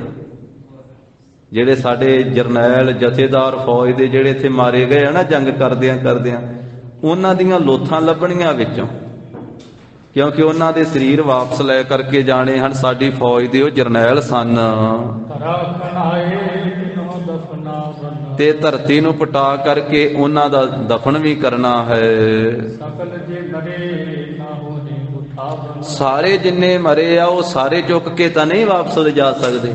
ਜਿਹੜੇ ਜਿਹੜੇ ਜਥੇਦਾਰ ਸਾਡੀ ਫੌਜ ਦੇ ਜਰਨੈਲ, ਉਹਨਾਂ ਦੇ ਸਰੀਰ ਵਾਪਸ ਲੈ ਜਾਵਾਂਗੇ। ਬਾਕੀਆਂ ਦੇ ਇੱਥੇ ਹੀ ਧਰਤੀ ਦੇ ਵਿੱਚ ਕਬਰਾਂ ਪੁੱਟ ਕਰਕੇ ਤੇ ਸਰੀਰ ਦਫਨਾ ਕੇ ਜਾਵਾਂਗੇ। ਕਹਾਂ ਬਾਤ ਦਫਨਾ ਮਨ ਤੇਰੀ। ਤਾਂ ਉਸ ਵੇਲੇ ਕਪੂਰਾ ਕਹਿਣ ਲੱਗਾ ਵੀ ਇਹ ਕਹਾਂ ਬਾਤ ਦਫਨਾਵਣ ਕੇਰੀ, 1-2 ਦਿਨ ਕੀ ਸਭ ਕ੍ਰਿਤ ਹੇਰੀ। ਹਾਂ, ਵੀ ਇਹ ਜਿਹੜੀ ਦਫਨਾਉਣ ਦੀ ਗੱਲ ਹੈ, 1-2 ਦਿਨ ਕੀ ਸਭ ਕ੍ਰਿਤ ਹੇਰੀ। ਵੀ ਇਹ ਤਾਂ 1-2 ਦਿਨਾਂ ਦੇ ਸਾਰਾ ਕੰਮ ਹੈ। ਦੁਤੀਏ ਗੁਰੂ ਲੋਕ ਕੋ ਖੋਜਨ। ਵੀ ਇਹ ਸਾਰਾ ਕੰਮ ਕਰਨਾ ਵਾ ਵੀ ਜਿੰਨੇ ਇੱਥੇ ਮਾਰੇ ਗਏ ਆ ਨਾ ਸਾਡੀ ਫੌਜ, ਵੀ ਇਹ 1 ਦਿਨ ਵਿੱਚ ਤਾਂ ਦਫਨਾਏ ਨਹੀਂ ਜਾਣੇ। ਇਹ ਤਾਂ 2 ਦਿਨਾਂ ਦਾ ਕੰਮ ਹੈ। 1 ਦਿਨ ਵੀ ਸਾਰਾ ਲੱਗ ਜਾਵੇ ਹੋ ਜਾਵੇਗਾ, ਵੀ ਦੂਜਾ ਵੀ ਦਿਨ ਲੱਗ ਜਾਵੇ। ਇਹ ਵੀ ਕੰਮ ਕਰਨੇ ਆ। ਤੇ ਫਿਰ ਇਹਦੇ ਵਿੱਚੋਂ ਜੋ ਗੁਰੂ ਗੋਬਿੰਦ ਸਿੰਘ ਜੀ ਦਾ ਸਰੀਰ ਵੀ ਭਾਲਣਾ ਹੈ। ਇਹ ਤੁਮ ਜਾਣੋ ਵੱਡੋ ਪ੍ਰਯੋਜਨ। ਇਹ ਕਪੂਰਾ ਇਹ ਜਾਣ, ਇਹ ਵੱਡਾ ਪ੍ਰਯੋਜਨ ਹੈ, ਵੱਡਾ ਕਾਰਜ ਹੈ। ਕਰਬੋ ਤੋ ਕਹਾਂ ਅਬ ਕਰੈ। ਇਹ ਸਾਰਾ ਕੰਮ ਕਰਨਾ ਹੈ, ਪਰ ਹੁਣ ਕਿਸ ਤਰ੍ਹਾਂ ਕਰੀਏ? ਬਿਨਾ ਵੀਰ ਤੇ ਪਿਓ ਹੋਣਾ ਸਰੈ। ਕਿਉਂਕਿ ਪਾਣੀ ਤੋਂ ਬਿਨਾਂ ਇਹ ਸਾਰਾ ਕਾਰਜ ਹੋ ਹੀ ਨਹੀਂ ਸਕਣਾ। ਹੁਣ ਮੇਰੀ ਫੌਜ ਪਿਆਸੀ ਹੈ, ਧਿਆਈ ਹੈ, ਤੇ ਧਿਆਈ ਕਿਵੇਂ ਟੋਏ ਪੁੱਟੇਗੀ? ਕਿਵੇਂ ਮਰਿਆ ਹੋਇਆਂ ਸਿਪਾਹੀਆਂ ਨੂੰ ਦਫਨਾਵੇਗੀ? ਕਿਵੇਂ ਜਰਨੈਲਾਂ ਦੇ ਸਰੀਰ ਲੱਭੇਗੀ ਇੱਥੇ? ਕਿਵੇਂ ਗੁਰੂ ਗੋਬਿੰਦ ਸਿੰਘ ਜੀ ਦਾ ਸਰੀਰ ਭਾਲੇਗੀ ਇੱਥੇ? ਇਸ ਕਰਕੇ ਪਾਣੀ ਪਹਿਲਾਂ ਚਾਹੀਦਾ ਹੈ, ਬਾਕੀ ਦਾ ਕੰਮ ਜਿਹੜਾ ਉਹ ਬਾਅਦ ਵਿੱਚ ਹੋ ਸਕਣਾ ਹੈ। ਸਭੈ ਕਪੂਰੇ ਮਸਲਕ ਦੀਨੀ। ਫਿਰ ਇਹ ਕਪੂਰੇ ਨੇ ਫੇਰ ਸਲਾਹ ਦਿੱਤੀ ਹੈ। ਇਹ ਕਿਆ ਬਾਤ ਰਿਤੇ ਤੁਮ ਕੀਨੀ। ਆਖਿਆ ਵੀ ਹੇ ਨਵਾਬ, ਇਹ ਕੀ ਗੱਲ ਤੁਸੀਂ ਆਪਣੇ ਹਿਰਦੇ ਵਿੱਚ ਜਾਣੀ ਹੈ? ਜਿਨ ਕੋ ਕਬਰਨ ਮੈਂ ਦਫਨਾ ਨਾ ਹੋ। ਜਿਨ੍ਹਾਂ ਨੂੰ ਤੁਸੀਂ ਕਬਰਾਂ ਪੁੱਟ ਕੇ ਵਿੱਚ ਦਫਨਾਉਣਾ ਚਾਹੁੰਦੇ ਹੋ। ਜਿਨਕੇ ਸੰਗ ਮਿਲਿਓ ਕਿਨ ਚਾਹੋ। ਹੁਣ ਕਿਤੇ ਸਮਾਂ ਹੈ ਕਬਰਾਂ ਪੁੱਟ ਕੇ ਦਫਨਾਉਣ ਦਾ? ਤੁਸੀਂ ਕਿਉਂ ਕਬਰਾਂ ਵਾਲਿਆਂ ਦੇ ਨਾਲ ਹੀ ਮਿਲਣਾ ਚਾਹੁੰਦੇ ਹੋ? ਗਮ ਨਹਿ ਸ਼ਿਕਰ ਸ਼ਾਮ ਮਹਿ ਜੈ ਹੈ। ਜੇ ਆਪਾਂ ਛੇਤੀ ਘੋੜੇ ਭਜਾ ਕੇ ਵੀ ਜਾਈਏ ਨਾ 3 ਘੰਟੇ ਲੱਗ ਜਾਣੇ ਆਪਾਂ ਨੂੰ ਪਾਣੀ ਤੀਕ ਪਹੁੰਚਦੇ ਆ। ਇੱਕ ਪੈਰ ਲੱਗਣਾ ਹੈ, ਪੈਰ ਇੱਕ 3 ਘੰਟੇ ਦਾ ਹੁੰਦਾ ਵੀ 3 ਘੰਟੇ ਦਾ ਸਮਾਂ ਲੱਗ ਜਾਵੇਗਾ। ਫਿਰ ਪਾਣੀ ਕੋਲੇ ਪਹੁੰਚਾਂਗੇ ਤੇ ਤਾਂ ਪਾਣੀ ਜਿਹੜਾ ਉਹ ਪ੍ਰਾਪਤ ਹੋਵੇਗਾ, ਤਾਂ ਆਪਣੇ ਘੋੜੇ ਪਾਣੀ ਪੀਣਗੇ, ਆਪਣੀ ਫੌਜ ਪਾਣੀ ਪੀਵੇਗੀ। ਜੇ ਛੇਤੀ ਭਜਾਈ ਜਾਈਏ ਫਿਰ ਵੀ 3 ਘੰਟੇ ਲੱਗ ਜਾਣੇ। ਸਭ ਦਿਨ ਮਹਿ ਦਫਨਾਏ ਨਾ ਜਾਏ। ਤੇ ਇਹ ਮੁਰਦੇ ਜਿਹੜੇ ਸਿਪਾਹੀ ਫੌਜ ਆਪਣੀ ਇਹ ਮਿਰਤੂ ਨੂੰ ਪ੍ਰਾਪਤ ਹੋਏ, ਇਹ ਤਾਂ ਇੰਨੇ ਮਰੇ ਪਏ, ਆਪਾਂ ਸਾਰੇ ਦਿਨ ਵੀ ਟੋਏ ਪੁੱਟ ਕੇ ਦਫਨਾਉਣ ਲੱਗੀਏ ਤਾਂ ਵੀ ਨਹੀਂ ਦੱਬੇ ਜਾਣੇ। ਵੇਖੋ 40 ਸਿੰਘਾਂ ਨੇ ਕਿੰਨੇ ਮਾਰ ਦਿੱਤੇ ਕਿ ਉਹ ਕਹਿੰਦੇ ਵੀ ਸਾਰੇ ਦਿਨ ਚ ਨਹੀਂ ਦਫਨਾਏ ਜਾਣੇ। ਭਾਈ ਮਹਾ ਸਿੰਘ ਤੇ ਉਹਨਾਂ ਦੇ ਸਾਥੀਆਂ ਨੇ ਕਿੰਨੇ ਢੇਰ ਲਾ ਦਿੱਤੇ ਵੀ ਸਾਰੇ ਦਿਨ ਵਿੱਚ ਆਪਾਂ ਸਾਰਿਆਂ ਨੂੰ ਨਹੀਂ ਦੱਬ ਸਕਦੇ। ਦੂਰ ਦੂਰ ਪਰ ਪ੍ਰਾਨ ਗਵਾਏ। ਫਿਰ ਸਾਰੇ ਇੱਕੇ ਥਾਂ ਤੇ ਹੋਣ ਤੇ ਤਾਂ ਵੀ ਸਮਾਂ ਘੱਟ ਲੱਗੇ। ਹੈ ਵੀ ਕੋਈ ਕਿਤੇ ਜਾ ਕਰਕੇ, ਕੋਈ ਕਿਤੇ ਜਾ ਕੇ ਡਿੱਗਿਆ, ਕੋਈ ਕਿਤੇ ਜਾ ਕੇ ਡਿੱਗਿਆ। ਦੂਰ ਦੂਰ ਜਾ ਕੇ ਸਾਰਿਆਂ ਨੇ ਪ੍ਰਾਣ ਤਿਆਗੇ ਹਨ। ਇੱਕ ਥਾਂ ਤੇ ਨਹੀਂ ਵੀ ਆਪਾਂ ਇਹਨਾਂ ਨੂੰ ਚੁੱਕ ਸਕੀਏ ਛੇਤੀ। ਇਸ ਕਰਕੇ ਹੇ ਸੂਬਾ ਜੀ ਇਹ ਕਾਰਜ ਨਹੀਂ ਬਣ ਆਵੇਗਾ। ਸ੍ਰੀ ਗੁਰੂ ਗੋਬਿੰਦ ਸਿੰਘ ਹਠੀਲਾ। ਤੇ ਜੋ ਸ੍ਰੀ ਗੁਰੂ ਗੋਬਿੰਦ ਸਿੰਘ ਜੀ ਹੈ ਨਾ, ਉਹ ਬੜਾ ਹਠੀਲਾ ਹੈ, ਹੱਠ ਵਾਲਾ ਹੈ। ਗੁਰੂ ਗੋਬਿੰਦ ਸਿੰਘ ਤਾਂ ਨਿੱਤਾ ਪ੍ਰਤੀ ਜੰਗ ਦੀ ਲੀਲਾ ਹੀ ਚਾਹੁੰਦੇ ਰਹਿੰਦੇ ਆ। ਉਹ ਤਾਂ ਇੱਛਾ ਹੀ ਕਰਦੇ ਰਹਿੰਦੇ ਆ ਵੀ ਜੰਗ ਆ ਪਵੇ। ਤਾਈਓ ਕਈਆਂ ਨੇ ਲਿਖਿਆ ਨਾ, ਕਹਿੰਦੇ ਗੁਰੂ ਗੋਬਿੰਦ ਸਿੰਘ ਤਾਂ ਲੜਦਾ ਹੀ ਰਿਹਾ ਹੈ, ਪਰ ਲੜਨਾ ਮਹਾਰਾਜ ਨੇ ਆਖਿਆ ਵੀ ਇਹ ਸਾਡੀ ਖੁਸ਼ੀ ਨਹੀਂ ਸੀ ਲੜਨ ਦੀ। ਜਦੋਂ ਸਾਡੇ ਤੇ ਚੜ ਕੇ ਆਉਂਦੇ ਰਹੇ ਆ ਤੇ ਫਿਰ ਸਾਨੂੰ ਮਹਾਰਾਜ ਨੇ ਆਖਿਆ ਮਜਬੂਰੀ ਵਸ ਫਿਰ ਮੁਕਾਬਲਾ ਕਰਨਾ ਪਿਆ, ਆਪ ਨਹੀਂ ਚੜ ਕੇ ਗਏ। ਤਾਂ ਇੱਥੇ ਕਹਿ ਰਿਹਾ ਹੈ ਵੀ ਗੁਰੂ ਗੋਬਿੰਦ ਸਿੰਘ ਤਾਂ ਇੱਛਾ ਹੀ ਕਰਦੇ ਹਨ ਵੀ ਨਿੱਤਾ ਪ੍ਰਤੀ ਜੰਗ ਦੀ ਲੀਲਾ ਬਣੀ ਰਵੇ। ਇੱਕ ਪੂਰਾ ਕਹਿੰਦਾ ਹੈ ਸਰਹੰਦ ਦੇ ਸੂਬੇ ਨੂੰ ਵੀ ਕੋਈ ਨਿਸ਼ਚਿਤ ਨਹੀਂ ਨਾ ਹੋਇਆ ਵੀ ਗੁਰੂ ਗੋਬਿੰਦ ਸਿੰਘ ਇੱਥੇ ਆਪਾਂ ਮਾਰ ਲਿਆ, ਕਿਉਂਕਿ ਉਹ ਜਾਣਦਾ ਸੀ ਵੀ ਇਹ ਗੁਰੂ ਗੋਬਿੰਦ ਸਿੰਘ ਨਹੀਂ ਇੱਥੇ। ਉਹਨੂੰ ਪਤਾ ਹੈ ਵੀ ਮਹਾਰਾਜ ਦੇ ਨਾਲ ਤੇ 1400 ਸਿੱਖ ਹਨ ਤੇ ਗੁਰੂ ਸਾਹਿਬ ਤੇ ਅੱਗੇ ਗਏ ਹੋਏ। ਤੋ ਇਸ ਤਰੀਕੇ ਨਾਲ ਕਹਿੰਦੇ ਵੀ ਇਹ ਨਿਸ਼ਚਾ ਨਹੀਂ ਹੈ ਵੀ ਇਸ ਜੰਗ ਦੇ ਵਿੱਚ ਵੀ ਜਾਂ ਇੱਥੇ ਜੰਗ ਦੇ ਮੈਦਾਨ ਵਿੱਚ ਗੁਰੂ ਗੋਬਿੰਦ ਸਿੰਘ ਜੀ ਮਾਰੇ ਗਏ ਆ ਕਿ ਜਾਂ ਇੱਥੋਂ ਨਿਕਲ ਗਏ ਹਨ ਅੱਗੇ। ਕਿਉਂਕਿ ਉਹਨਾਂ ਦੇ ਮ੍ਰਿਤਕ ਸਰੀਰ ਨੂੰ ਕਿਸੇ ਨੇ ਪ੍ਰਾਪਤ ਨਹੀਂ ਕੀਤਾ। ਦੂਰ ਦੂਰ ਦੀ ਇੱਕ ਸਿਪਾਹੀ ਤੇ ਜਰਨੈਲ ਇੱਧਰ ਉੱਧਰ ਦੌੜਦੇ ਰਹੇ, ਲੱਭਦੇ ਰਹੇ ਹਨ, ਪਰ ਕਿਸੇ ਨੂੰ ਪ੍ਰਾਪਤ ਨਹੀਂ ਹੋਈ। ਆਪਣੇ ਪ੍ਰਾਣ ਬਚਾਵਨ ਕਰੀਏ। ਇਸ ਕਰਕੇ ਹੇ ਸੂਬਾ ਜੀ ਆਪਣੇ ਪ੍ਰਾਣਾਂ ਨੂੰ ਬਚਾਉਣਾ ਕਰੋ। ਹਟੋ ਵਿਸਾਰੀ ਲੰਘ ਚੱਲ ਪਰੀਏ। ਪਿੱਛੇ ਹਟ ਜਾਓ ਤੇ ਰਸਤੇ ਤੇ ਪੈ ਜਾਓ। ਸ਼ਸਤਰ ਉਤਾਰੇ ਜਾਹੇ। ਹਾਂ ਇੰਨਾ ਕੁ ਕੰਮ ਜ਼ਰੂਰ ਕਰ ਲਓ ਕਿ ਜਿੰਨੇ ਆਪਣੀ ਫੌਜ ਆਪਣੇ ਜਰਨੈਲ ਇੱਥੇ ਮਾਰੇ ਪਏ ਆ ਨਾ, ਉਹਨਾਂ ਦੇ ਜਿੰਨੇ ਕੁ ਹਥਿਆਰ ਚੁੱਕ ਸਕਦੇ ਜੇ ਉਹ ਚੁੱਕ ਲਓ। ਉਹਨਾਂ ਦੇ ਸ਼ਸਤਰ ਜਿੰਨੇ ਕੁ ਚੁੱਕੇ ਜਾਂਦੇ ਹਨ। ਤਾਂ ਇਸ ਪ੍ਰਕਾਰ ਦੇ ਨਾਲ ਕਹੋ ਇਹ ਆਪਣੇ ਸਾਰੀ ਫੌਜ ਨੂੰ ਆਪਣੀ ਆਗਿਆ ਕਹਿਣਾ ਕਰੋ। ਤਾਂ ਇਹ ਗੱਡੇ ਨਹੀਂ ਜਾਣਗੇ ਸਾਰੇ ਜਿੰਨੇ ਵੀ ਇਹ ਧਰਤੀ ਹਨ, ਜਿੰਨੇ ਵੀ ਇਹ ਮ੍ਰਿਤਕ ਹੋਏ ਪਏ ਆ, ਇਹ ਧਰਤੀ ਦੇ ਵਿੱਚ ਗੱਡੇ ਨਹੀਂ ਜਾਣਗੇ। ਤੇ ਨਾਲੇ ਗੱਡ ਵੀ ਦਿੱਤੇ ਤੇ ਫਿਰ ਕੀ ਹੋ ਜਾਵੇਗਾ? ਧਰਤੀ ਦੇ ਉੱਤੇ ਹੀ ਪਏ ਆ ਸਾਰੇ ਜਿੰਨੇ ਮ੍ਰਿਤਕ ਹੋਏ ਹਨ। ਕਪੂਰੇ ਨੇ ਵੀ ਝੂਠਾ ਜਿਹਾ, ਕਿਉਂਕਿ ਉਹ ਵੀ ਫਾਰਮੈਲਿਟੀ ਜੀ ਪੂਰੀ ਕਰਦਾ ਸੀ ਨਾ ਕਿ ਉਹ ਇਧਰਲੇ ਬੰਨੇ ਵੀ ਤੇ ਉਧਰ ਵੀ ਸਾਂਝ ਰੱਖਦਾ ਹੈ ਦੋਵਾਂ ਪਾਸੇ, ਕਿਸੇ ਪਾਸੇ ਵੀ ਨਾ ਵਿਗਾੜੀ ਜਾਵੇ ਵਿੱਚ ਵਿਚਾਲੇ ਜੇ। ਤੇ ਹੁਣ ਉਹ ਝੂਠਾ ਜਿਹਾ ਦਿਲਾਸਾ ਦਿੰਦਾ, ਪਤਾ ਤੇ ਉਹਨੂੰ ਵੀ ਹੈਗਾ ਵਾ ਵੀ ਠੀਕ ਆ ਵੀ ਇੱਥੇ ਸਿੰਘ ਸ਼ਹੀਦ ਹੋਏ ਗੁਰੂ ਗੋਬਿੰਦ ਸਿੰਘ ਮਹਾਰਾਜ ਸਾਹਿਬ ਤੇ ਨਹੀਂ ਇਹਨਾਂ ਦੇ ਵਿੱਚ। ਉਹਨੇ ਆਖਿਆ ਵੀ ਸੂਬਾ ਸਾਹਿਬ ਤੁਸੀਂ ਜਿੱਤ ਹਾਸਲ ਕਰ ਲਈ ਹੈ, ਤੁਹਾਡੀ ਫਤਿਹ ਹੋ ਗਈ ਹੈ। ਬਹੁਤੀ ਫੌਜ ਮਾਰੀ ਗਈ ਸੀ ਸੂਬੇ ਦੀ, ਫਤਿਹ ਤਾਂ ਸਿੰਘਾਂ ਦੀ ਹੋਈ ਹੈ। ਇੱਥੇ ਜਿੱਤ ਤਾਂ ਸਿੰਘਾਂ ਦੀ ਹੋਈ ਆ, ਭਾਵੇਂ 40 ਸ਼ਹੀਦ ਹੋਏ ਆ, ਪਰ ਫੌਜ ਵਾਪਸ ਇਹਨਾਂ ਨੇ ਮੋੜੀ ਆ। ਗੁਰੂ ਗੋਬਿੰਦ ਸਿੰਘ ਮਹਾਰਾਜ ਤੇ ਅੱਗੇ ਆ। ਤਾਂ ਇਹ ਕਪੂਰੇ ਨੇ ਆਖਿਆ ਵੀ ਤੁਸੀਂ ਜੱਸ ਵਾਲੀ ਫਤਿਹ ਲੈ ਲਈ ਹੈ, ਮਹਾਨ ਤੁਸੀਂ ਜਿੱਤ ਹਾਸਲ ਕਰ ਲਈ ਹੈ। ਅਦੋ ਹਟ ਨਹੀਂ ਲਖੋ ਪਿਛਾੜੀ, ਇਸ ਕਰਕੇ ਆਪਣਾ ਭਲਾ ਹੁਣ ਇਹਦੇ ਵਿੱਚ ਹੀ ਜਾਣੋ ਕਿ ਪਿੱਛੇ ਮੁੜ ਚੱਲੋ। ਮਰੇ ਸੋ ਮਰੇ ਭਿਸਤ ਕੋ ਗਏ। ਹਾਂ, ਜਿਹੜੇ ਇੱਥੇ ਜੰਗ ਦੇ ਵਿੱਚ ਮਰੇ ਉਹ ਤਾਂ ਮਰੇ ਹੀ ਆ, ਪਰ ਮਰ ਕੇ ਉਹ ਭਿਸਤ ਨੂੰ ਚਲੇ ਗਏ। ਇਧਰ ਆਪਣੇ ਸਵਰਗ ਕਹਿ ਦਿੰਦੇ ਹਨ ਤੇ ਮੁਸਲਮਾਨੀ ਮਤ ਵਿੱਚ ਸਵਰਗ ਨੂੰ ਉਹ ਭਿਸਤ ਕਹਿ ਦਿੰਦੇ। ਤਾਂ ਕਹਿੰਦੇ ਵੀ ਜਿਹੜੇ ਮਰੇ ਆ ਉਹ ਭਿਸਤ ਨੂੰ ਚਲੇ ਗਏ ਹਨ। ਨਿਮਕ ਹਲਾਲ ਪ੍ਰਾਨ ਰਣ ਗਏ। ਉਹਨਾਂ ਨੇ ਰਣ ਦੇ ਵਿੱਚ ਪ੍ਰਾਣ ਤਿਆਗੇ, ਇਸ ਕਰਕੇ ਨਿਮਕ ਖਾਧਾ ਹੋਇਆ ਹਲਾਲ ਕੀਤਾ, ਲੂਣ ਖਾਧਾ ਹਲਾਲ ਕੀਤਾ ਹੈ। ਜੇ ਨਵਾਬ ਜੀ ਇਮ ਨਾ ਕਰੈ ਹੈ, ਜੇ ਨਵਾਬ ਜੀ ਜੇ ਇਸ ਤਰ੍ਹਾਂ ਨਾ ਕਰੋਗੇ, ਬਿਨ ਮਾਰੇ ਸਭ ਹਮ ਮਰ ਜਾਏ ਹੈ। ਬਿਨਾਂ ਮਾਰਿਆਂ ਹੀ ਸਾਰੇ ਅਸੀਂ ਵੀ ਮਾਰੇ ਜਾਵਾਂਗੇ। ਸੁਨਤ ਵਜ਼ੀਰ ਖਾਨ ਮਨ ਮਾਨੀ। ਇਸ ਤਰ੍ਹਾਂ ਕਪੂਰੇ ਦੀ ਇਹ ਗੱਲ, ਇਹ ਸਲਾਹ ਸੁਣ ਕਰਕੇ ਵਜੀਦ ਖਾਨ ਨੇ ਮਨ ਵਿੱਚ ਮੰਨ ਲਈ। ਸਾਚ ਕਪੂਰੇ ਬਾਤ ਬਖਾਨੀ। ਕਹਿਣ ਲੱਗਾ ਇਹ ਕਪੂਰੇ ਚੌਧਰੀ ਤੂੰ ਇਹ ਸੱਚੀ ਗੱਲ ਕਹੀ ਹੈ, ਚੰਗੀ ਸਲਾਹ ਦਿੱਤੀ ਹੈ। ਇਹ ਚੌਧਰੀ ਦਾਨਸ਼ਮੰਦਾ। ਇਹ ਚੌਧਰੀ ਤੂੰ ਦਾਨਸ਼ਮੰਦ ਹੈ, ਤੂੰ ਸਿਆਣਾ ਹੈ, ਸਮਝਦਾਰ ਹੈ। ਅਮਰੇ ਨੀਤ ਬਨੰਦਾ। ਨਾਲ ਦੇ ਸਿਪਾਹੀਆਂ ਨੂੰ ਕਹਿਣ ਲੱਗਾ ਵਜੀਦਾ ਵੀ ਇਹ ਚੌਧਰੀ ਬੜਾ ਸਿਆਣਾ ਹੈ, ਸਾਡੇ ਹਿੱਤ ਦੀ ਗੱਲ ਨੇਤਾ ਪ੍ਰਤੀ ਕਰਦਾ ਹੈ। ਇਮ ਕਹਿ ਬਾਗ ਪੁਰੰਗਨ ਫੇਰੀ। ਇਸ ਤਰ੍ਹਾਂ ਕਹਿ ਕਰਕੇ ਘੋੜਿਆਂ ਦੀਆਂ ਵਾਗਾਂ ਮੋੜ ਲਈਆਂ। ਚਲਿਓ ਸ਼ੀਗਰ ਕਰ ਸਭ ਕੋ ਪ੍ਰੇਰੀ। ਸਾਰੀ ਫੌਜ ਨੂੰ ਪ੍ਰੇਰ ਦਿੱਤਾ ਸਰਹੰਦ ਦੇ ਸੂਬੇ ਨੇ, ਤੇ ਛੇਤੀ ਕਰਕੇ ਹੁਣ ਕਾਲੀ ਕਾਲੀ ਤੇਜ਼ ਘੋੜੇ ਭਜਾਉਣ ਲੱਗੇ। ਰਿਤ ਤੋ ਤਜੇ ਹੁਤੇ ਤਿਸ ਠੌਰਾ। ਜਿੰਨੇ ਫੌਜ ਦੇ ਜਰਨੈਲ ਤੇ ਸਿਪਾਹੀ ਮਰੇ ਸਨ, ਉਹਨਾਂ ਨੂੰ ਇੱਥੇ ਖਦਰਾਣੇ ਦੀ ਢਾਬ ਦੇ ਇਰਦ ਗਿਰਦ ਹੀ ਛੱਡ ਦਿੱਤਾ, ਭਾਵ ਕਿਸੇ ਨੂੰ ਨਹੀਂ ਚੁੱਕਿਆ। ਕਾਇਲ ਕਹੋ ਕੀ ਸ਼ੋਰਤ ਦੌਰਾ। ਮੁਰਦਿਆਂ ਨੂੰ ਤਾਂ ਕੀ ਚੁੱਕਣਾ ਸੀ, ਸਰਹੰਦ ਦੇ ਸੂਬੇ ਨੇ ਜ਼ਖਮੀਆਂ ਨੂੰ ਵੀ ਨਹੀਂ ਚੁੱਕਿਆ। ਮੁੜ ਕੇ ਜਿਹੜੇ ਜ਼ਖਮੀ ਸੀ ਉਹਨਾਂ ਨੂੰ ਵੀ ਉੱਥੇ, ਫੱਟੜਾਂ ਨੂੰ ਵੀ ਉੱਥੇ ਆਏ ਹੋਏ ਕਰਦਿਆਂ ਛੱਡ ਕੇ ਭੱਜ ਗਿਆ।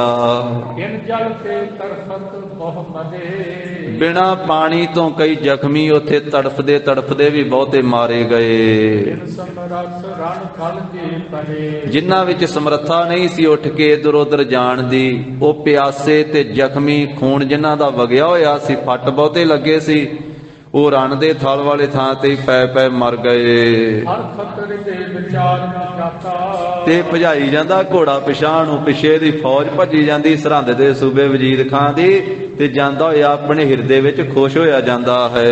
ਅਬ ਕੇ ਸ੍ਰੀ ਗੁਰ ਕੀ ਨਸ ਖਾਤਾ। ਕਹਿੰਦਾ ਵੀ ਐਤਕੀ ਗੁਰੂ ਗੋਬਿੰਦ ਸਿੰਘ ਜੀ ਨੂੰ ਮਾਰ ਲਿਆ, ਐਤਕੀ ਜੰਗ ਵਿੱਚ ਗੁਰੂ ਗੋਬਿੰਦ ਸਿੰਘ ਨੂੰ ਮੈਂ ਮਾਰ ਮੁਕਾਇਆ ਹੈ। ਜਿਨ ਲੱਖੋਂ ਲਸ਼ਕਰ ਚੜਭਾ। ਆਪਣੇ ਮਨ ਵਿੱਚ ਹੀ ਖਿਆਲ ਇਹਦੇ ਪੈਦਾ ਹੋ ਰਹੇ ਆ, ਖੁਸ਼ੀ ਮਨਾਈ ਜਾਂਦਾ ਜਾਂਦਾ ਜਾਂਦਾ ਹੀ। ਕਹਿੰਦਾ ਵੀ ਜਿਸ ਗੁਰੂ ਗੋਬਿੰਦ ਸਿੰਘ ਤੇ ਲੱਖਾਂ ਲਸ਼ਕਰ ਚੜ ਕੇ ਆਉਂਦੇ ਸਨ, ਅਬ ਜਹਾਨ ਮਹਿ ਸ਼ੋਕ ਉਪਾਏ। ਜਿਸ ਨੇ ਲੱਖਾਂ ਫੌਜਾਂ ਨੂੰ ਮਾਰ ਦਿੱਤਾ, ਹੱਥ ਕਰ ਦਿੱਤਾ, ਤੇ ਸਾਰੇ ਸੰਸਾਰ ਵਿੱਚ ਸ਼ੋਕ ਪੈਦਾ ਕਰ ਦਿੱਤਾ, ਜਿਸ ਗੁਰੂ ਗੋਬਿੰਦ ਸਿੰਘ ਜੀ ਨੇ। ਨਿਰੰਕਾਲ ਲਗ ਰਾਖ ਲਗਾਈ। ਜਿਸ ਗੁਰੂ ਗੋਬਿੰਦ ਸਿੰਘ ਨੇ ਸਾਡੀ ਫੌਜ ਦੇ ਨਾਲ, ਦਿੱਲੀ ਫੌਜ ਦੇ ਨਾਲ ਬੜਾ ਲੰਮਾ ਸਮਾਂ ਲੜਾਈ ਆਰੰਭ ਛੱਡੀ, ਭਾਵ 8 ਮਹੀਨੇ ਤੱਕ, ਜਿਹੜਾ 7-8 ਮਹੀਨੇ ਘੇਰਾ ਪਿਆ ਆਨੰਦਪੁਰ ਸਾਹਿਬ ਨੂੰ, ਉਹਦਾ ਜ਼ਿਕਰ ਕਰਦਾ ਸੋਚਦਾ ਜਾਂਦਾ ਹੈ। ਬਹੁਤ ਸਾਡੀ ਫੌਜ ਵੀ ਮਾਰੀ ਤੇ ਅਸੀਂ ਵੀ ਗੁਰੂ ਗੋਬਿੰਦ ਸਿੰਘ ਦੇ ਸਿੰਘ ਮਾਰੇ, ਇਸ ਤਰ੍ਹਾਂ ਮਾਰਨਾ ਮਰਨਾ ਹੋਇਆ। ਜਦੋਂ ਪਹਿਲਾਂ ਪਹਾੜੀਆਂ ਦੇ ਵਿੱਚ ਲੜਿਆ ਗੁਰੂ ਗੋਬਿੰਦ ਸਿੰਘ, ਉਸ ਵੇਲੇ ਲੜਦਾ ਹੋਇਆ ਮਰਨ ਤੋਂ ਬਚ ਗਿਆ। ਇਸ ਤਰ੍ਹਾਂ ਆੜੀ ਰਿਹਾ ਸਾਡੇ ਨਾਲ, ਤੇ ਜੰਗ ਦੇ ਵਿੱਚ ਮੂੰਹ ਤੋੜ ਦਿੱਤੇ ਸਾਡੀ ਫੌਜ ਦੇ, ਸਾਡੇ ਸਿਪਾਹੀਆਂ ਦੇ। ਕਰ ਕਰ ਜੋਰ। ਤੇ ਸਾਰਿਆਂ ਦੇ ਨਾਲ ਜੰਗ ਕਰਦਾ ਹੋਇਆ ਜ਼ੋਰ ਕਰ ਕਰਕੇ ਚਲੇ ਗਿਆ। ਸੁਨੋ ਕਪੂਰਾ ਆਨੰਦਪੁਰ ਮੈਂ। ਫਿਰ ਕਪੂਰੇ ਨੂੰ ਦੱਸਣ ਲੱਗਾ ਵੀ ਕਪੂਰੇ ਚੌਧਰੀ ਸੁਣ, ਆਨੰਦਪੁਰ ਦੇ ਵਿੱਚ ਰਚਿਓ ਜੰਗ ਕਰ ਆਨੰਦਪੁਰ ਮੈਂ। ਜਦੋਂ ਜੰਗ ਕੀਤਾ ਗੁਰੂ ਗੋਬਿੰਦ ਸਿੰਘ ਦੇ ਨਾਲ, ਹਿਰਦੇ ਵਿੱਚ ਖੁਸ਼ੀ ਦੇ ਨਾਲ ਬਾਈ ਧਾਰ ਰਹੇ ਚੱਕ ਮਾਰ। ਬਾਈ ਧਾਰ ਦੇ ਸਾਰੇ ਰਾਜੇ ਝੱਕ ਮਾਰਦੇ ਰਹੇ, ਆਪਣਾ ਜ਼ੋਰ ਲਾਉਂਦੇ ਰਹੇ। ਸਕਲ ਹਰਾਏ ਜੰਗ ਮੱਥਾ। ਸਾਰਿਆਂ ਨੂੰ ਹਰਾ ਦਿੱਤਾ ਗੁਰੂ ਗੋਬਿੰਦ ਸਿੰਘ ਜੀ ਨੇ ਜੰਗ ਦੇ ਵਿੱਚ। ਇਹ ਤਾਂ ਆਪਣੇ ਮੁਖ ਤੇ ਹੁਣ ਜੀ ਅੱਖਰ ਮਹਾਰਾਜ ਵਾਸਤੇ ਚੜਿਆ, ਉਹ ਜੀਤ ਨਹੀਂ ਨਾ ਵਰਤਦਾ, ਉਹ ਤਾਂ ਸਿੱਧਾ ਹੀ ਕਹਿੰਦਾ ਜਿਵੇਂ ਦੁਸ਼ਮਣ ਆਪਦੀ ਬੋਲੀ ਬੋਲਦਾ ਹੁੰਦਾ। ਉਹਨੇ ਆਖਿਆ ਕਿ ਵੇਖ ਕਪੂਰੇ ਚੌਧਰੀ, ਬਾਈ ਧਾਰ ਦੇ ਰਾਜੇ ਵੀ ਆਨੰਦਪੁਰ ਸਾਹਿਬ ਜੰਗ ਕਰਦੇ ਰਹੇ, ਤਾਂ ਸਾਰਿਆਂ ਨੂੰ ਹਰਾ ਦਿੱਤਾ ਗੁਰੂ ਗੋਬਿੰਦ ਸਿੰਘ ਨੇ।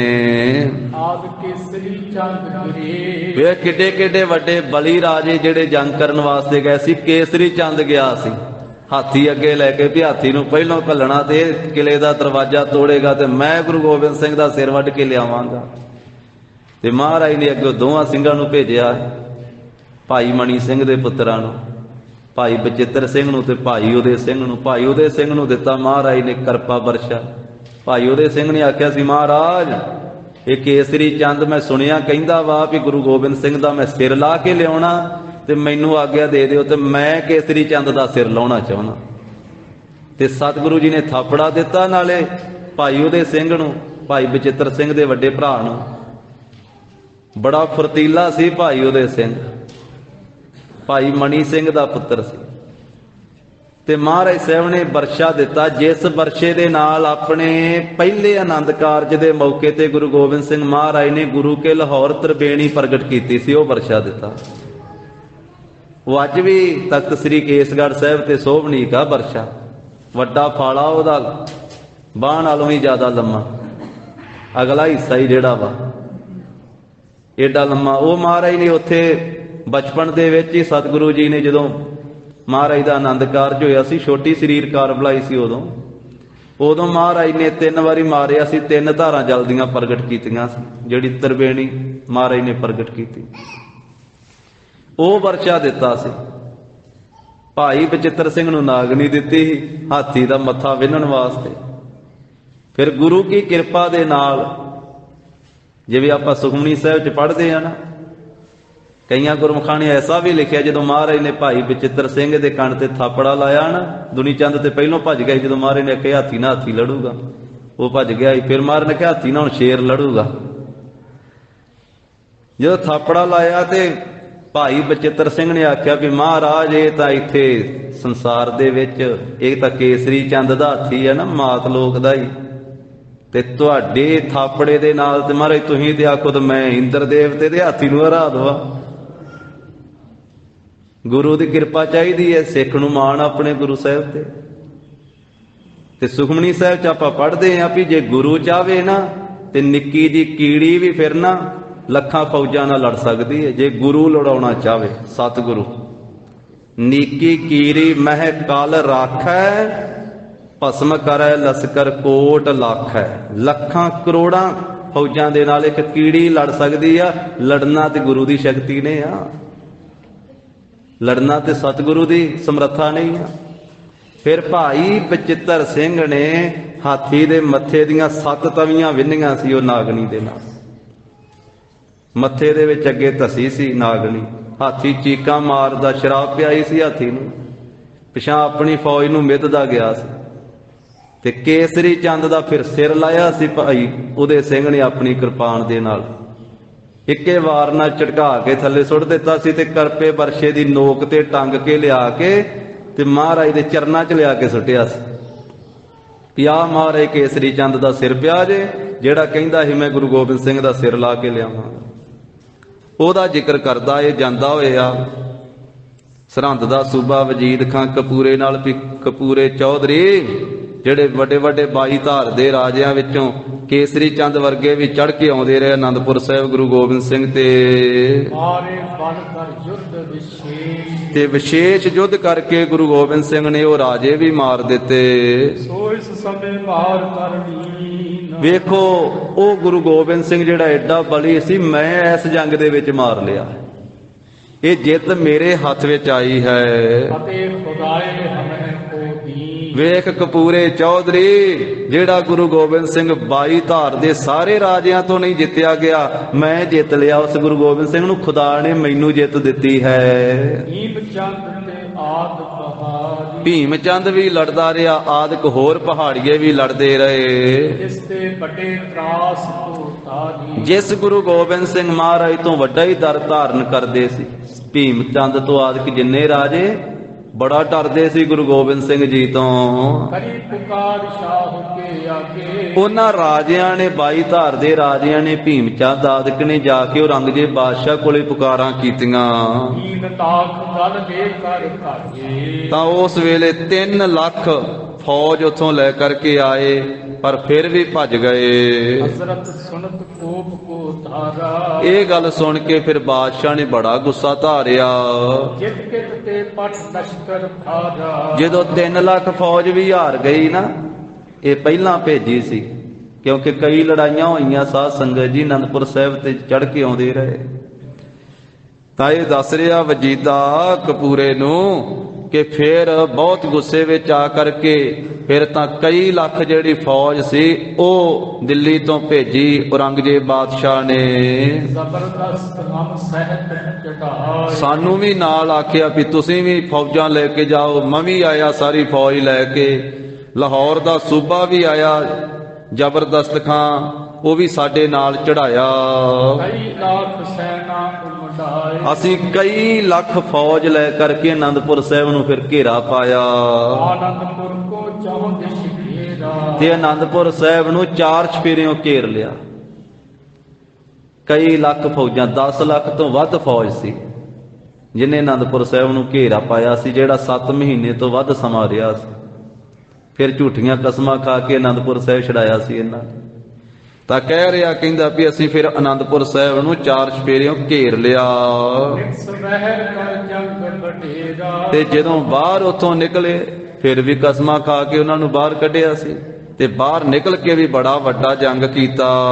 ਨਹੀਂ ਸ਼ਿਕਸਤ ਕਿਸ ਹੋ ਤੇ ਖਾਈ। ਕਿਸੇ ਦੇ ਪਾਸੋਂ ਫਿਰ ਵੀ ਸ਼ਿਕਸਤ ਨਹੀਂ ਖਾਧੀ, ਹਾਰ ਨਹੀਂ ਖਾਧੀ ਗੁਰੂ ਗੋਬਿੰਦ ਸਿੰਘ ਨੇ।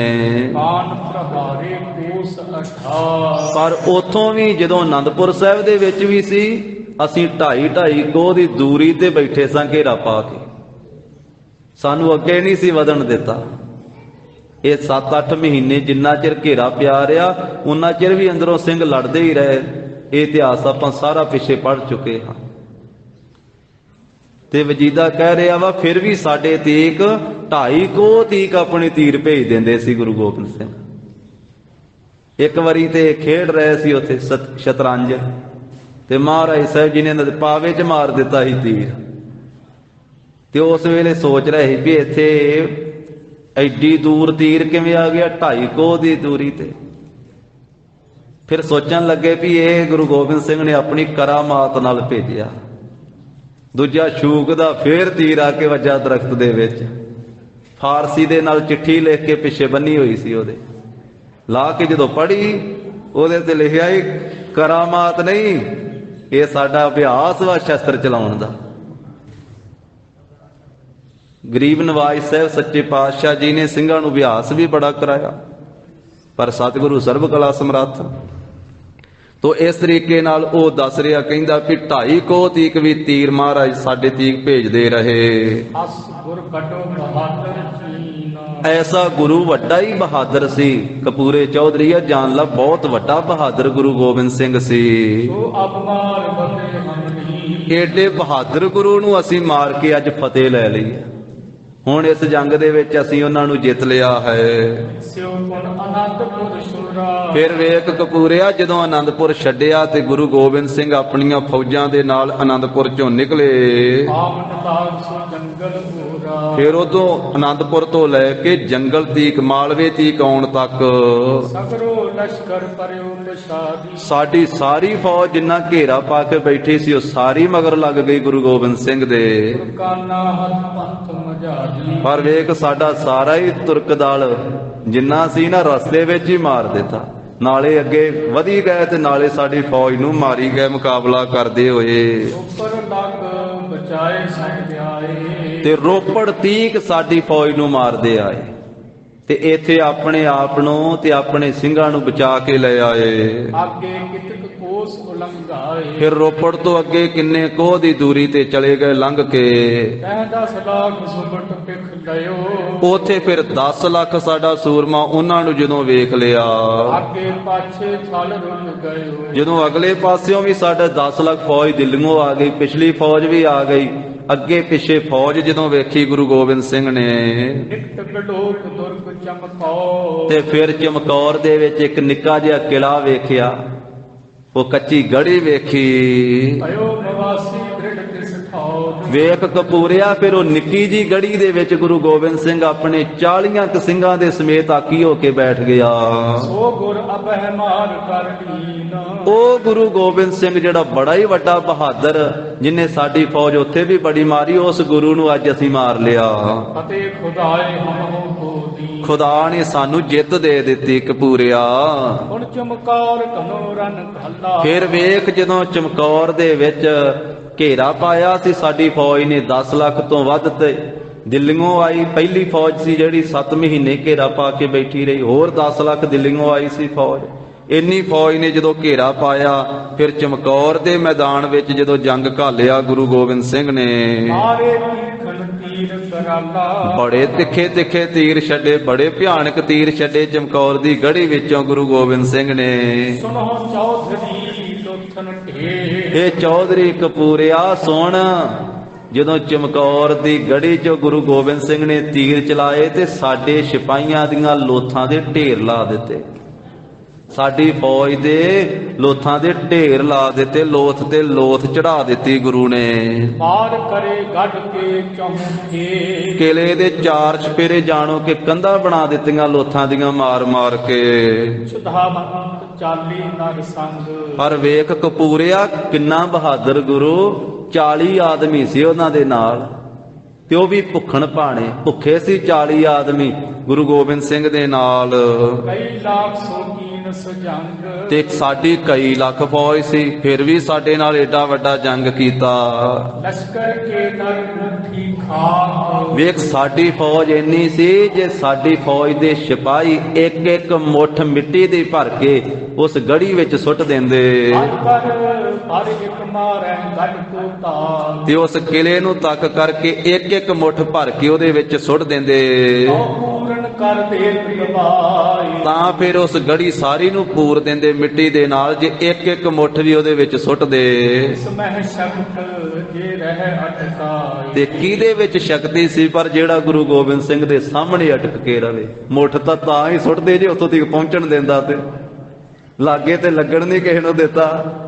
ਜਦੋਂ 10,000 ਸ਼ਾਮਾਂ ਜੀ ਨੂੰ ਆਇਆ ਸੀ ਨਾ, 8 ਪੋਹ ਦੀ ਸ਼ਾਮ ਨੂੰ 10,000, ਜਦੋਂ 35 ਸਿੰਘ ਸ਼ਹੀਦ ਹੋ ਗਏ ਸੀ ਤੇ 5 ਸਿੰਘ ਅੰਦਰ ਰਹਿ ਗਏ ਸੀ, ਪਿਆਰੇ ਦਇਆ ਸਿੰਘ, ਪਿਆਰੇ ਧਰਮ ਸਿੰਘ, ਭਾਈ ਮਾਨ ਸਿੰਘ, ਭਾਈ ਸੰਤ ਸਿੰਘ ਤੇ ਭਾਈ ਸੰਗਤ ਸਿੰਘ। ਤੇ ਪਿਆਰੇ ਦਇਆ ਸਿੰਘ ਨੇ ਆਖਿਆ ਸੀ ਮਹਾਰਾਜ ਹੁਣ ਤਾਂ ਸਾਰੀ ਫੌਜ 4 ਚੁਫੇਰੇ ਹੀ ਆ ਰਹੀ ਆ।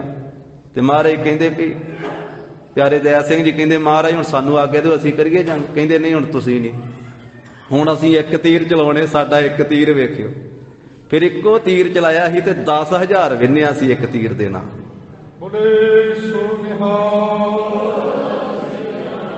ਤੇ ਗਰੀਬ ਨਵਾਜ਼ ਉਦੋਂ ਬਾਅਦ ਵਿੱਚ ਅੱਗੇ ਨਹੀਂ ਸੀ ਕੋਈ ਵਧਿਆ।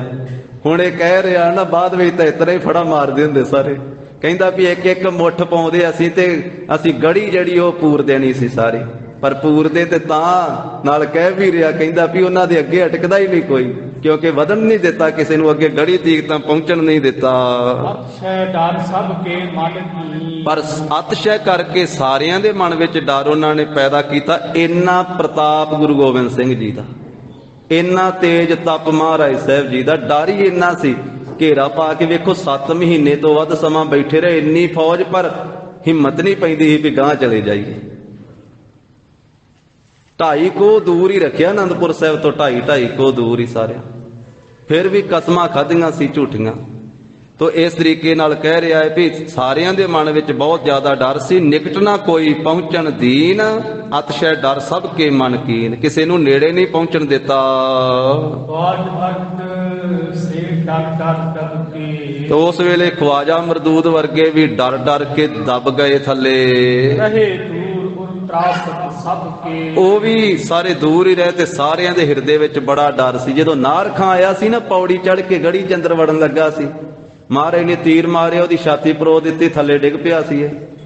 ਤੇ ਫਿਰ ਖਵਾਜਾ ਮਹਿਮੂਦ ਅਲੀ, ਇਹਦਾ ਨਾਂ ਸੀ ਉਸ ਤਰ੍ਹਾਂ ਖਵਾਜਾ ਮਹਿਮੂਦ ਅਲੀ, ਇਹਨੂੰ ਖਵਾਜਾ ਮਰਦੂਦ ਹੀ ਲਿਖਿਆ ਮਹਾਰਾਜ ਨੇ ਜਫਰਨਾਮੇ। ਤਾਂ ਇਹ ਫਿਰ ਖਵਾਜਾ ਮਰਦੂਦ ਇਹ ਵੀ ਗੜੀ ਦੇ ਲੱਗ ਗਿਆ ਆ। ਮਹਾਰਾਜ ਜਦੋਂ ਇਹਦੇ ਹਲੇ ਤੀਰ ਕੀਤਾ, ਪਹਿਲਾਂ ਹੀ ਛਾਲ ਮਾਰ ਗਿਆ।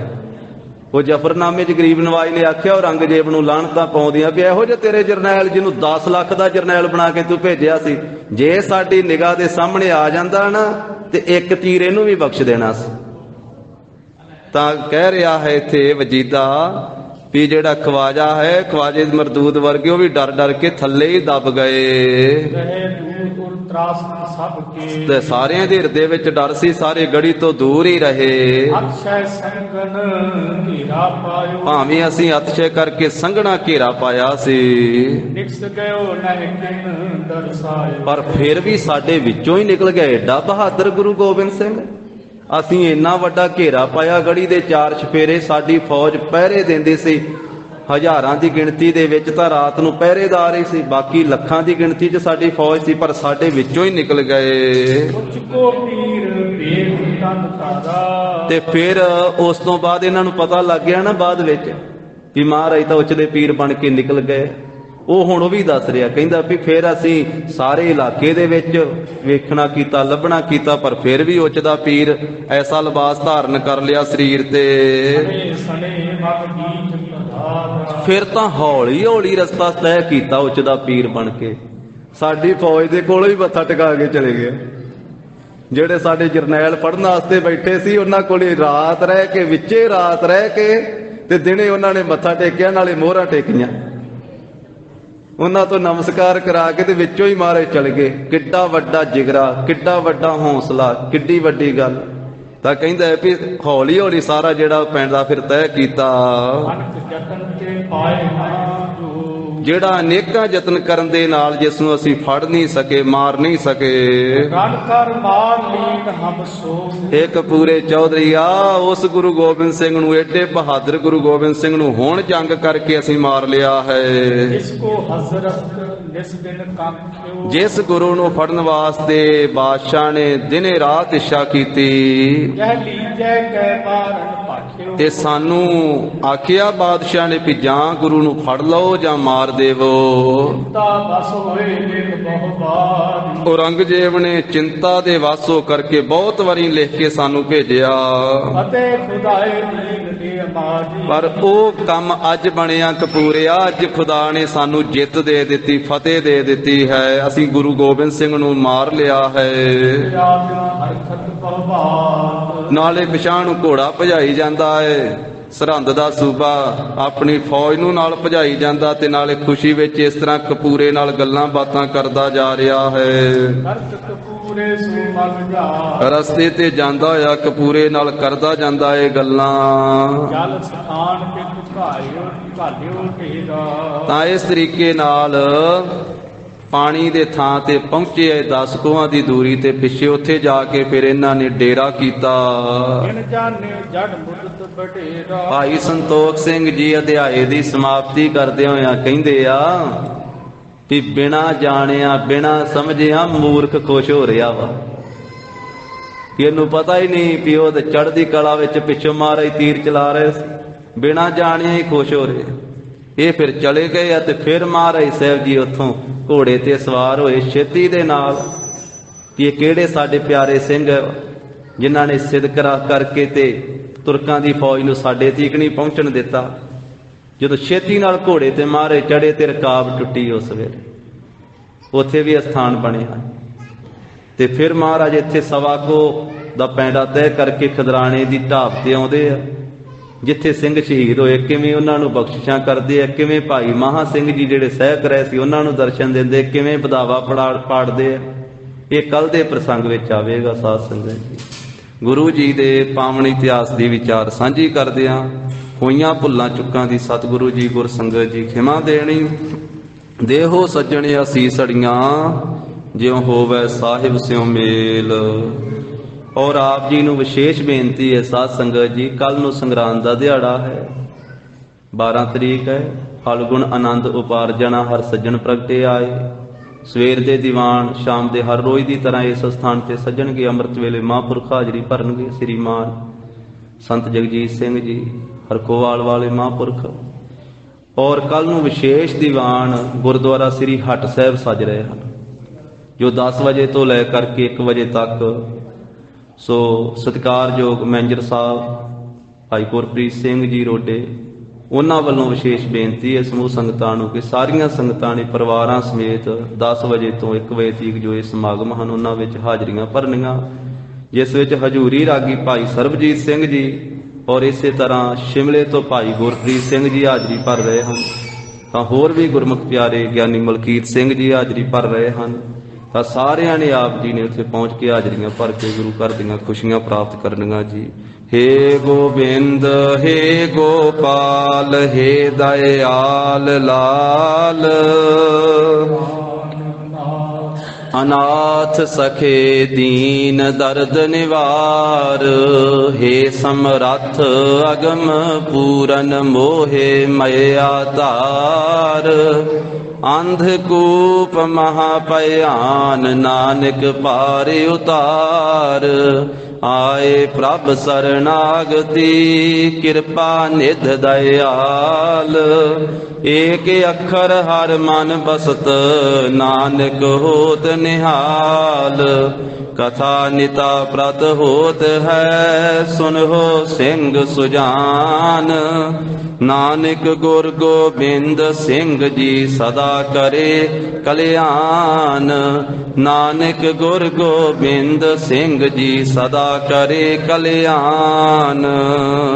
ਵਾਹਿਗੁਰੂ ਜੀ ਕਾ ਖਾਲਸਾ ਵਾਹਿਗੁਰੂ ਜੀ ਕੀ ਫਤਿਹ। ਸਤਿ ਸ੍ਰੀ ਅਕਾਲ।